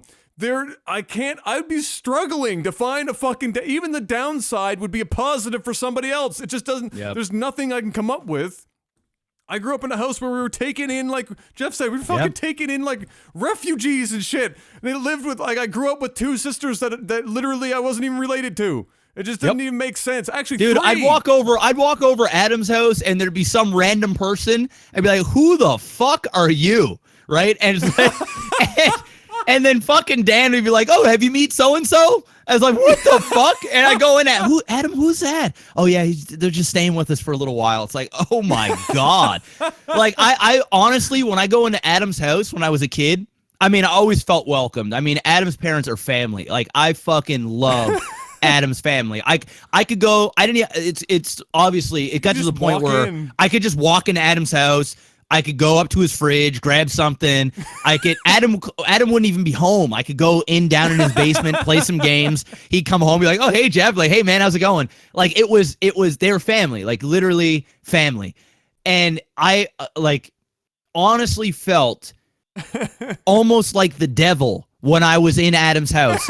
And not because I was a bad child or anything. It's just, I am so different than Adam's family and how I was brought up that you almost, at the beginning, it was awkward because it was like, do they even want me here? Like, it's weird. And then you just realize that they literally do not have a single judgmental bone in their body, and they could actually care less about what you look like. I shouldn't say how you talk because I've been checked many times by Adam's mom. Like, Jeff, watch your language. I've been checked many times. But even still, there's never any mad, never yelling, never anything like that. Adam could come to my house, and if he came to my house enough, he would, hear fighting or hear some kind of, drama or something. And I wouldn't even be the only family like that. Most families, there is some kind of family issues that you have, whether it's your parents fighting, divorce, sibling trouble, fucking, your own personal shit. you know, you come over my house long enough and there's going to be something there that's going to be like, what the hell? You could be at Adam's house 24/7, 7 days a week. And literally for some like refugees, that was the real deal. And you could not find a single fault in that house to the point where it was like, it was fairyland. It was almost make believe. Okay, so I know this sounds like let's blow smoke up Adam's parents' ass hour, and I didn't mean it to become that, but I wanted to put that all into perspective because that's where my view on marriage and relationships come from. Like most people, you formulate your opinions on relationships and marriage based on what your home life was like with your parents, whether you had a single parent or you had both parents were around, but they, you know, fought all the time, or maybe it was a little bit of both. Maybe you had parents that wanted to just treat you like a friend and it wasn't a parent-child relationship. And then I fucking lottery. I say this all the fucking time. I feel bad, because I'm an asshole compared to my parents, and I won the fucking Yes, you lottery. are. Like, just like my mom. Dude, says, how much my of a shock grandmother- is that for you? Because, you know, you've lived with your parents, and you're still Yes. obviously in contact with your parents. Yes, you know, of course. as great of a relationship that you probably have with your girlfriend. I mean, Yes. Jesus, the misconstrued perception of what an actual real life relationship is like when you legitimately like differ in opinions or get in an argument or anything like that. That is got to be like, how do I process this? Because I have never seen this unless I was at Jeff's house. I have never seen this shit ever in my life. Like that must be like a tough hurdle to have gotten over because that's crazy. Yeah. It is. It is. It's tough. Because. Well, here's the first thing. The first thing is, I mean, it's tough and it's whatever. Boo-hoo, fucking Adam had the perfect family. But the thing is, what it did give me is, despite the fact that I'm kooky and fucking crazy and I'm opinionated as shit, I mean, if you ask my grandmother, the queen of the family, who lives with my parents, she'd tell you, well, you're George, who's her husband, my grandfather. He's like, that's who I am. I got, like, apparently 90% of my entire being, my height, how I look, how I talk, my humor, my incapability of suffering fools lightly. All of that shit is my grandfather. So while I have I have the sensibilities of or like the logical side of my dad, I have a fraction of the patience of my mom. Like while that's all there, I'm not technically my parents. I'm more my grandfather, who was like this. He was obviously, my mom came out of that household, so he wasn't like some sort of crazed maniac. But he wasn't necessarily mom, who was literally a patron fucking saint. Anybody short of coming in and killing somebody in the house, it didn't fucking matter. Even then, she'd have a way to take that, you know, and not raise her voice and just fucking whatever. So in relationships, for me, for example, without airing out everything of a relationship, of course, in total here, what it meant for me was it gave me a crazy point of reference. Like, some people don't have this point of reference, but it gave me a point of reference from where my parents came from. There were loads of disagreements in the household. Like, it's impossible to not have disagreements. That's just called being people. Living together, coexisting in a home. You're going to drive each other crazy eventually, right? That's just fucking happens. Loads of disagreements. The difference was with my parents is how they handled any and all disagreements. And it was never raising a voice. It was never attacking the other person. It was, you literally walked through the whole thing and you came to a point. You came to a point together, and then you walked away from that, and then you literally moved on. You didn't go back and like ninja fucking pull out some shit from 6 years ago to win an argument in the present. You packaged it up, you dealt with it, you fucking moved on, and that was it. And so, like Jeff said, Jeff's heard my dad curse like I've heard my dad curse up a fucking storm. It just depends on where you are and what you're doing with them. But in the moment, anything crazy happens. Great example. Jeff talked about pancakes and everything. Boys are staying over because we're going golfing the next day. We were probably 15, 14, somewhere in that neighborhood. We were going to go to the local, my grandfather and I called the Rock and Country Club, Briarwood, the shittiest golf course in the world. Pretty shitty. It's not even a golf course, man. It's a driving range with greens. Exactly. So we were going to go to there. Anyway, the boys stayed the night because the school was over or whatever. Dad made pancakes every single fucking weekend for all the boys. So we get up, and one of the guys, Steve, is over, and he is so jacked for pancakes right now. He is fucking Coke junkie, ready for this food. And so is Jeff, coincidentally, both of which are just I'm always ready for razzed, the blueberry pancakes. Always jazzed ready. for them blueberry pancakes. Good pancakes. And they're trying to beat each other up the stairs. And Steve pulls like a fucking trip move. And Jeff's elbow goes into the railing and snaps Dad's fucking it was a fucking oak railing in half. Yeah. And so here's this railing fucking like dangling on the wall, and Dad's standing with a flipper in his hand with a fucking pancake on it. Jeff's blown a tire on the staircase. Steve's behind him doing like this. Everybody freezes on the fucking staircase, and Dad looks down and goes, "Don't worry about it. We'll fix it later." And that was it. Yeah, I think he also said, "Are you okay?" And I was like, "Yeah." He's like, "He's "Don't worry like, are you about it." okay?"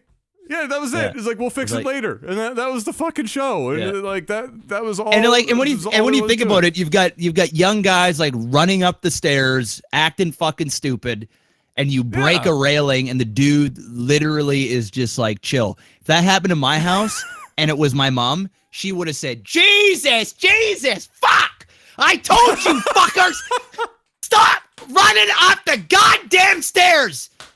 Get the fuck out. Like I'm verbatim. It's always Jesus fuck. There's always two Jesuses, and it ends with the fuck. And it would be screeching, and for one, she wouldn't be making pancakes. My mom don't cook for shit. But if she did, the spatula would have been thrown at me. The boys would have been out. She would have made me call my father and tell him that I broke the fucking shit. My dad would have came home, whooped my ass, and it would have been a bad time. That's literally what it would have been. So so for me in a relationship, when stuff comes up, I can think of twice in any relationship I've had where I've escalated or I've raised my voice. Only twice. Otherwise, I attack everything the same way. I just fucking, and honestly, and I won't say which relationship this existed in, but actually it was honestly, to be fair to both of them, I suppose. This happened both times. They get frustrated because I wouldn't be getting angry, or I'd be too. I'd be too eloquent, too about chill. it. Yeah. They'd be like, "Dude, you fucking sly motherfucker! Like, why you like what? Well, because you can come off condescending, man. Because it can come off like, if you don't get heated, it comes off like it comes off you're condescending. You're the one who's getting fucking mad here. You do that shit with me all the time, bro. I want to punch you in your face, and I'm like, but I'm not angry. Yeah, I'm just like, I just want to not raise. It's literally the fucking worst thing that you do to me that fucking makes me mad. Like, it gets me boiling. I just want you to tell me to fuck off. But when you're letting me go, and then you say something fucking cheeky as fuck, and it's like a one-liner, and then I'm just like, dude, if you were here right now, bro, we would be fucking throwing down. I'm so mad right now. So I know the frustration that one must be going through dealing with the Morehouse in a heated argument, or a not so heated argument, a one-sided heat. Yeah, that's just the way it was. In my house. That was the way it was, and so the one time my dad ever yelled at me once, I shit myself dry. Because my whole life, Dad, no matter if he was angry, sad, whatever the fuck it was, like, never ever raise his voice. Nothing. You didn't even, you could tell he was upset, but it wasn't even like he'd be upset and you say, all right, I fucked up, I'm just gonna go over here and do whatever now. Then he raised his voice and I'd shit myself completely dry. And that was the only time he ever had to raise his voice. That was it. It was one Can time. you imagine if we found out that in your garage or like a secret room in your basement that there was like punching bags and fucking like Dan's just taking out all this and he's just in there beating the shit out of stuff. Like at the end of the day, he's like, all right, Jan, I love you too, baby. Yeah, I'll be in bed real soon. Yo, Adam, are you in bed, son? Yeah, Dad, I'm in bed. Okay, son, I love you. Good night. And then he just goes into his fucking secret cave, and then he puts on weird gloves, and he puts on fucking rock and roll music, and he just stabs pillows, and he punches shit to shit, and he's just a gritty fucking machine. And then he just walks out, and he's like a whole. He's just I could picture that shit, man. I could picture Dude, that shit. my dad is 66 years old, and if my dad got angry, I'd fucking run so fast. I would be in another country. I'd be gone. Because you don't. That's usually the worst. Because if you never see it, you're just like, oh fuck, it's got to be real when it happens. Yeah, it's got to be real. yeah. See, for me, my old man, I've always just seen my dad get mad. So like, I've seen my dad beat up 6 dudes at the same time. So it's like, I just know not to fucking even get my dad riled up. Like even today, my dad is a literal brick shit house. He's like huge. 230 pounds, 6'1", and he's a brick shit house. Like literally, I'm not even a small guy, and he is twice my size, like legit. And he would punch my face off. Like I don't even know if there will be an age where I can I've tried this once before. I remember Dad and I got real. This was like on the borderline of me trying to become a man, where I was out on my own, right? So to paint a picture, and I can talk about this in detail another time, because we are really going on real long. But whatever. To paint this dude, to paint this picture for you guys. My parents got divorced, right? And I moved out when I was like 17. Like legit, I left. My parents got divorced. My dad moved.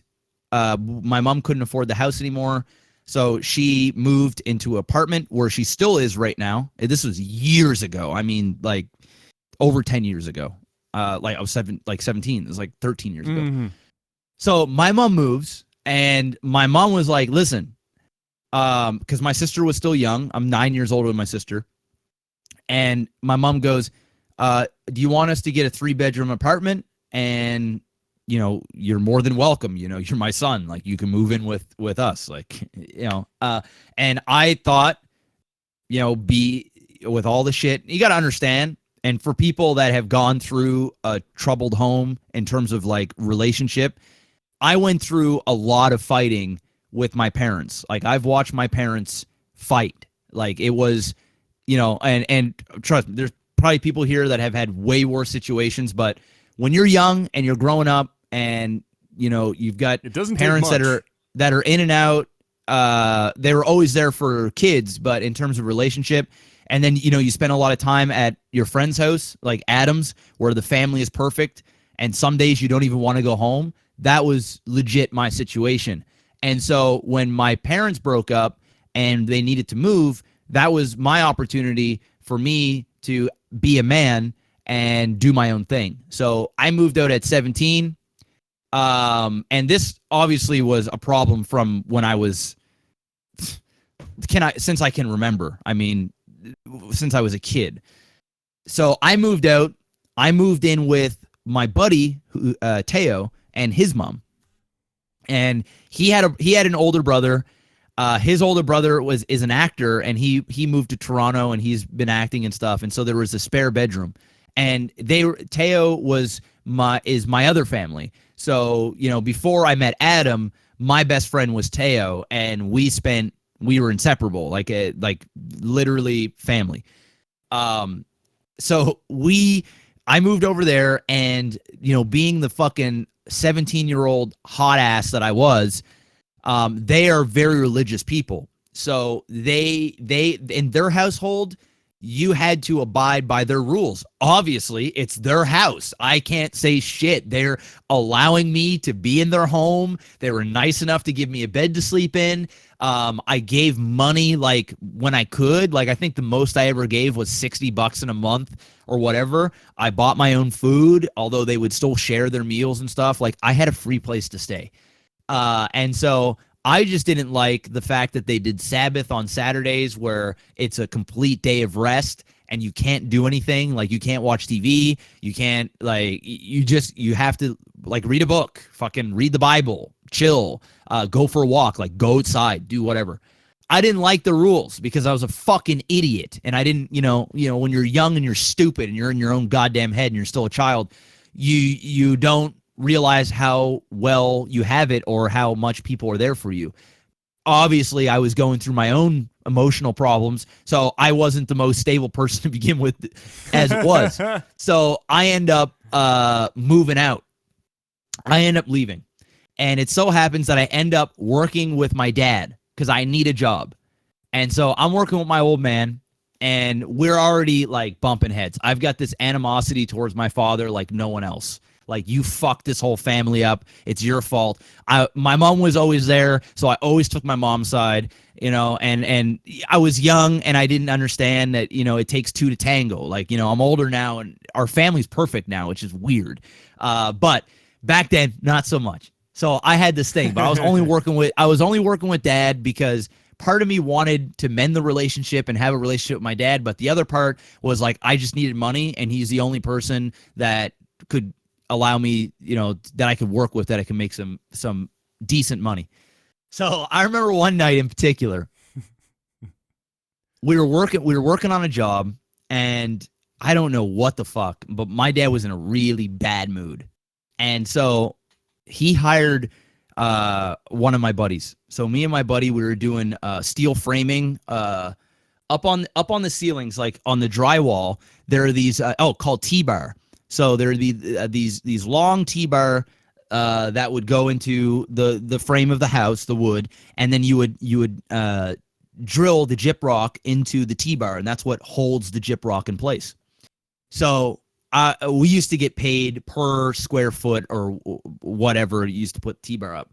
We did an entire, like, basement, kind of like this, about maybe 1,000 square feet, to T-bar all the way, and you had to do it just like on a regular stud. Every 16 inches, you put a T-bar. You got to make sure it's kind of straight so that when people go, because we actually did the T-bar and the gyprock. So when we went to go do the gyprock, if it was straight, we would be able to do it quickly because it was a boom, boom, boom, boom. But if it was crooked, you'd go boom, boom, you miss. You'd have to take that out. The fucking painters would hate you to shit because they gotta fill it, sand it, all that fun stuff. So my dad was very particular, and that's one thing that my dad's a workaholic, and he's a perfectionist. So you fuck shit up, like you better fix it, or your ass is getting told you need to fix it. So me and my buddy, we did the T-bar, and we were kind of in a rush. Like I'll be honest, we did a shitty job. Part of it was like just butchered, but it was up there, and I was like, whatever, like, when I do the gyprock, I know where the studs are on this one area. It was like this one little corner. I'll fucking do it. Like, it's okay.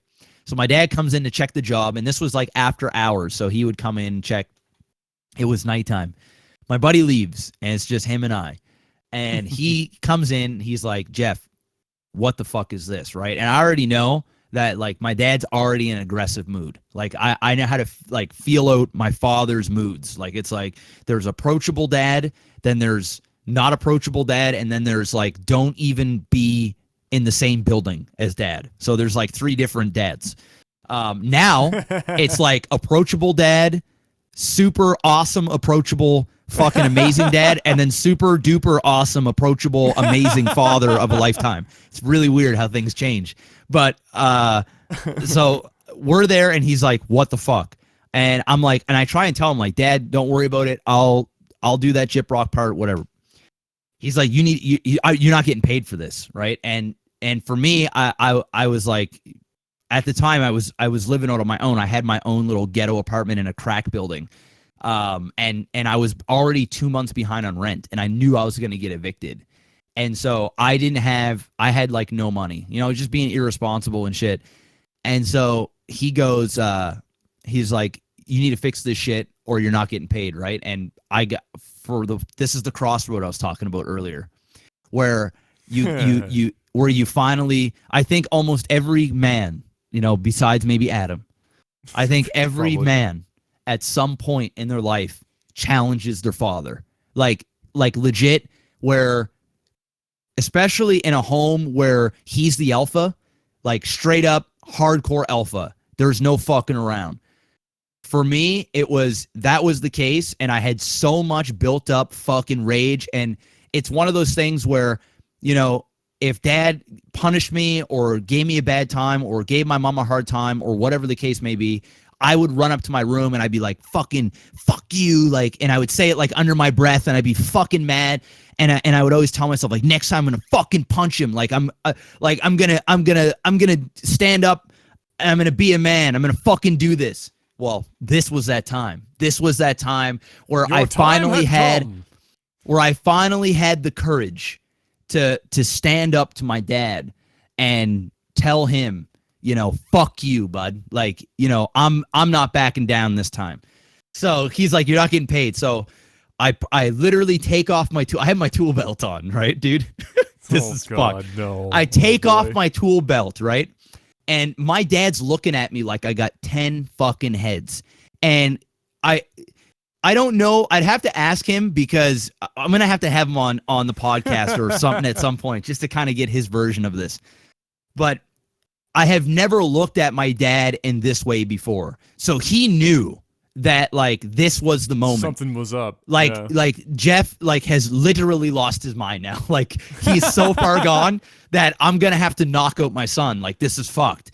So I take off my tool belt and I'm like I'm locked eyes on him. I'm inside, dude. I'm crying. I'm scared. I'm angry. Oh, yeah. I've got every emotion that you can think of. Yeah. I'm fucking shaking because I know, like, this is the point of no return. And I get up into his face and I was like, you're going to fucking pay me my money, right? And he said, like, literally as calm as humanly possible, like scary calm. He said, bud, get out of my face or I'm going to knock you out. Like, it was like the most, I'm telling you, dude, I believed every fucking word that came out of his mouth. There were some other exchanges of some sort. I don't know, because it's like it's a blur. He might have said something like, "Oh, you're gonna be a man now." He might have said some shit like that, right? Like it felt like a movie, bro. So when he said that shit, I said, "All right, man, I'm out of here." Then. Okay.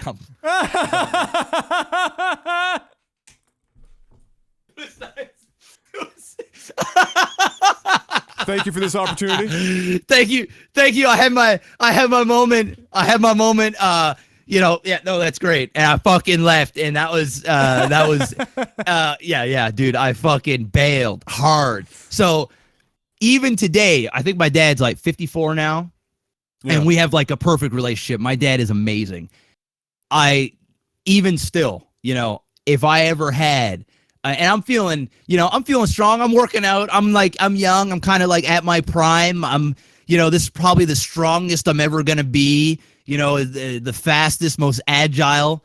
And I still, to this day, dude, I wouldn't even fucking think about it because he would kill me. Like, legit, one punch, KO, sleep. When you wake up, you'll go back to sleep for another half hour, and then you'll just rethink everything. Dude, your dad outweighs you by 80 pounds. Yep. It would be a bad time.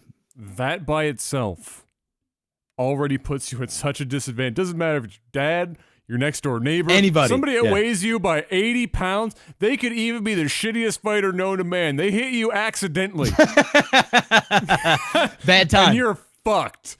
Just game over. And yes, I ended up getting paid. Like, dad ended up paying. I didn't even fix the job. He still ended up paying. I think it was just like one of those things where we're just butting heads and we're just like, you know, we're just letting out some man rage. It's dad strength. Dad strength is a real thing. We're bitches now, dude. We're on computers for a living. Both of our dads manual labor and shit. You can't beat old man strength on manual labor. Nah. It's literally not possible. My Uncle John, Mom's twin brother, who was literally in his 20s and 30s, 275 pounds, like no body fat, jacked to the fucking gills, no steroids, just literally ate 4 chickens a day. Just fucking huge. just retarded. And now he's like 56. He's still fucking jacked. It's retarded. Oh yeah. Oh yeah. Even he, when I was a kid one day, looked at me and said, "I hate your dad because he is so fucking strong and he doesn't go to the gym. I've like been busting my ass my whole life and your father is still fucking this strong. Doesn't make sense and I hate it." Yeah. And I was like, well, great. It's the I'm truth, not man. like that. The dads, dude, we're gonna be like fucking His frail dad's dads. strength. We're gonna be like fucking I'm a pussy ass dads. Oh, Just, yeah. you know, our sons will be beating us up, bro. Like, it's gonna Absolutely. suck. Actually, they're gonna fucking be even team. more bitch. They're gonna be even more bitch. I guarantee, like, they're gonna be fucking, they're gonna come out with manginas. Oh, Straight up. absolutely. Oh, just old man strength is not to be fucked with, but I'm not going to have any old man strength. I'm going to have old man weakness. That's what I'm going to have. Well, holy shit, what a fucking there you topic go. that was. It was kind of all over the place. Just because somebody asked, this is not a long answer, just because somebody asked, you know, what I did to get my dad to actually yell at me that one time. It was like, and this will tell you, again, the type of person my dad is. It had nothing to do with anything I was directly doing to my father. I was, coincidentally, this is when I had first started streaming. And I was up super late, and I was fucking crazy loud, and I was cursing like a son of a bitch.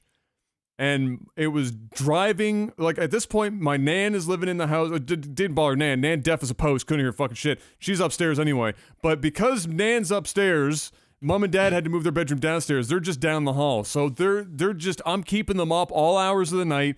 Dad only needs about 4.5 seconds of sleep and he's good to go. Mom, not so much.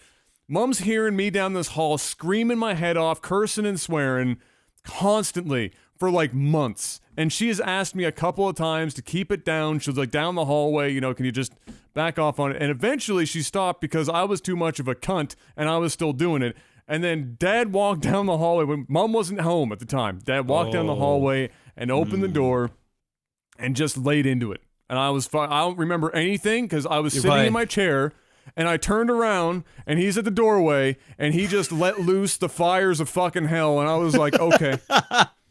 And that was it. That was all that happened. He actually said he was like, you keep this up. He was like, look, I don't think you understand. Happy wife, happy life. And you're fucking this up right now for me. So if you don't get your shit together, your ass is out of this house. Yep. And I was like, okay. I believe it. Yeah. You're Like, old enough now. You want to fuck up? You want to get do out. this? Get out. And I was Do like, it in your own house. okay. All right. I'm going to be, So Dad, I'm sorry. I'm going to be quiet from now on. That was it. That's all. But that's it. I wasn't doing anything to Dad, anything. It was like, look, I was fucking up with Mom, and Dad was like, I had enough of that shit. Get your shit together. Because, you know, Mom talking to Dad. So Dad was like, look, I get to hear about it all the damn time. I'm done so hearing stop. about it, bro. Yeah, It's I'm done. Yeah. It's over. And it That's was all done. it was. Dad was like, you get your ass out of this house. I was like, all right, I'm going to clean up my act. So I did. Now I'm here. Adam, now I just no curse and house. swear and scream Oh here. My goodness. Adam, no house. But yeah, that's all it was. But it's true. Oh, the one other thing that I will add, because there's the one of the few downsides to having the family that I did when I was growing up, and Jeff could probably back me up on this. Not Jeff's parents, but there were other parents on the street that hated my family, like fucking hated my family. Well, for dude, the it's simple hard. fact Yeah. that, like when Jeff said, for him, sometimes when he was at my house, he didn't want to go home because my house was like the center of like the fucking God. It was you a know, safe everything haven. was just amazing. It was a safe haven. So when the other parents with kids in other homes that weren't so hot, they're seeing their children go there and they're talking about, you know, Nova Mom and Nova Dad. They go home and how amazing it is that. They just fucking hate it because they're not that. And so, and then because they're not going to go down and like scream at my mom and dad about it, because I'm hanging You guys out are with their too kids. perfect. Yeah, exactly. You just look like a cunt saying that. Like, what the Just fuck, like an dude? idiot. Yeah. So because of that, because I'm in their house now, right? Because I'm hanging out with their kids, I get all that shit. So they'd be coming to me and running their mouth at me, and it would be so fucking awkward because I'm just a kid. Like, well, what the fuck am I supposed to do in this situation? It's not my fault. Like, I don't know what I'm supposed to do, but it was really fucking awkward because everybody treated me differently on the street because my parents would take the other kids in or do all this other shit. And so it was like, at home, I couldn't possibly be happier, but it was awkward as fuck whenever I'd go into, not every house, but certain houses, and I won't say whose, because we've talked about some of these people in the past, and I don't want to connect them to anything, but some houses you go into, and it would be so fucking awkward for me, and the parents would be so weird about it. And then one of them one day, I shouldn't say it never happened, one of them one day did come up onto the property, chasing after Brian and I. Over some shit. Really? And, yes. I can say this one because nobody would know who it is. It was Donnie. Oh, so, he was driving after us in his truck, and then, like, screeches up to the side, and Brian and I were just run up to my dad, who's out, like, watering the garden, Jeff said, was, like, fucking pristine the whole time. So Dad's up there just watering the garden and shit. And Donnie, pissed fucking mad, runs up this hill and starts yelling and screaming and fucking pointing fingers and shit. And my dad was like, Donnie, this is not the time and place to do this shit. Get the fuck off of my property. Get the fuck out of my safe haven, bro. Don't bring your shit down on this side of the neighborhood. No. Keep it down there. Keep it down by the Dislaks. Your end of the street. Please. So anyway, that was the awkward part for like, and that does happen, like, because the parents get, I don't know, if it's jealous or whatever it was, but that was, and because they can't say it to my parents, I just ended up catching all of that shit, and it was just really weird. But I don't give a fuck. I'd do it all over again because I won the fucking lottery with my parents. Now I just have to actually live up to their standards, which is Godspeed me. Ladies and gentlemen, what a weird fucking day this has been. We went overtime. This is what I've been trying to do. This is the type of second half podcast that I've been wanting to do. To just talk, dude. Just there's nothing wrong with the first episode. It's good. It's a good podcast. It's structured, but it's nice to have something that is open-ended, that it's just, you can do these things. It's the closest to LAGTV that we get without StarCraft over top. You know? True. If the StarCraft games were 3 hours long, this is what it would be. Yeah, that's very true. So you guys got way more than we intended this week. You did get a shorter first half of the podcast, so that was a positive. We got that far. This one a little longer than necessary, but still overall technically a little shorter and broken up on multiple days. So we'll see how this goes down. I can't wait to see the YouTube comments. Panic missed out. Actually, Panic missed out. Panic did. He missed out. This would have been longer, actually. It's probably good he wasn't here. Yeah. It's probably a good thing he wasn't here, actually. It's probably a really good thing he wasn't here. Yeah, that could have gone downhill quickly. Or faster downhill than it already did. So, ladies and gentlemen, we've come to the end. I want to thank everybody for sticking around. Hopefully that was entertaining for you guys. I'm sure it was to some degree, listening to all that nonsense. And yeah, we're going to be back next week. Same format, shorter overall. Maybe not in the. I feel like the tech support ones have a tendency that it'll probably run longer, but the first half stuff, I think we've got that. I think we can do that one. I think we can definitely get that down to an hour and a half. That's on you, though. You gotta be the master of ceremonies and just fucking cut us off. Be like, bro, your time's up. I asked that extra question. You did, bro. You took us down there. Yo, you took us there. That was 10 minutes right there, you fuck. But yeah, ladies, thank you so much. We're going to end, as always, giving up all the praise to our Patreon producers. Big thank you to Jetrix at that $500 tier, and a whole slew of people in the $100 tier. We got Joe McDong, which is a phenomenal name, if I must say so. Yes.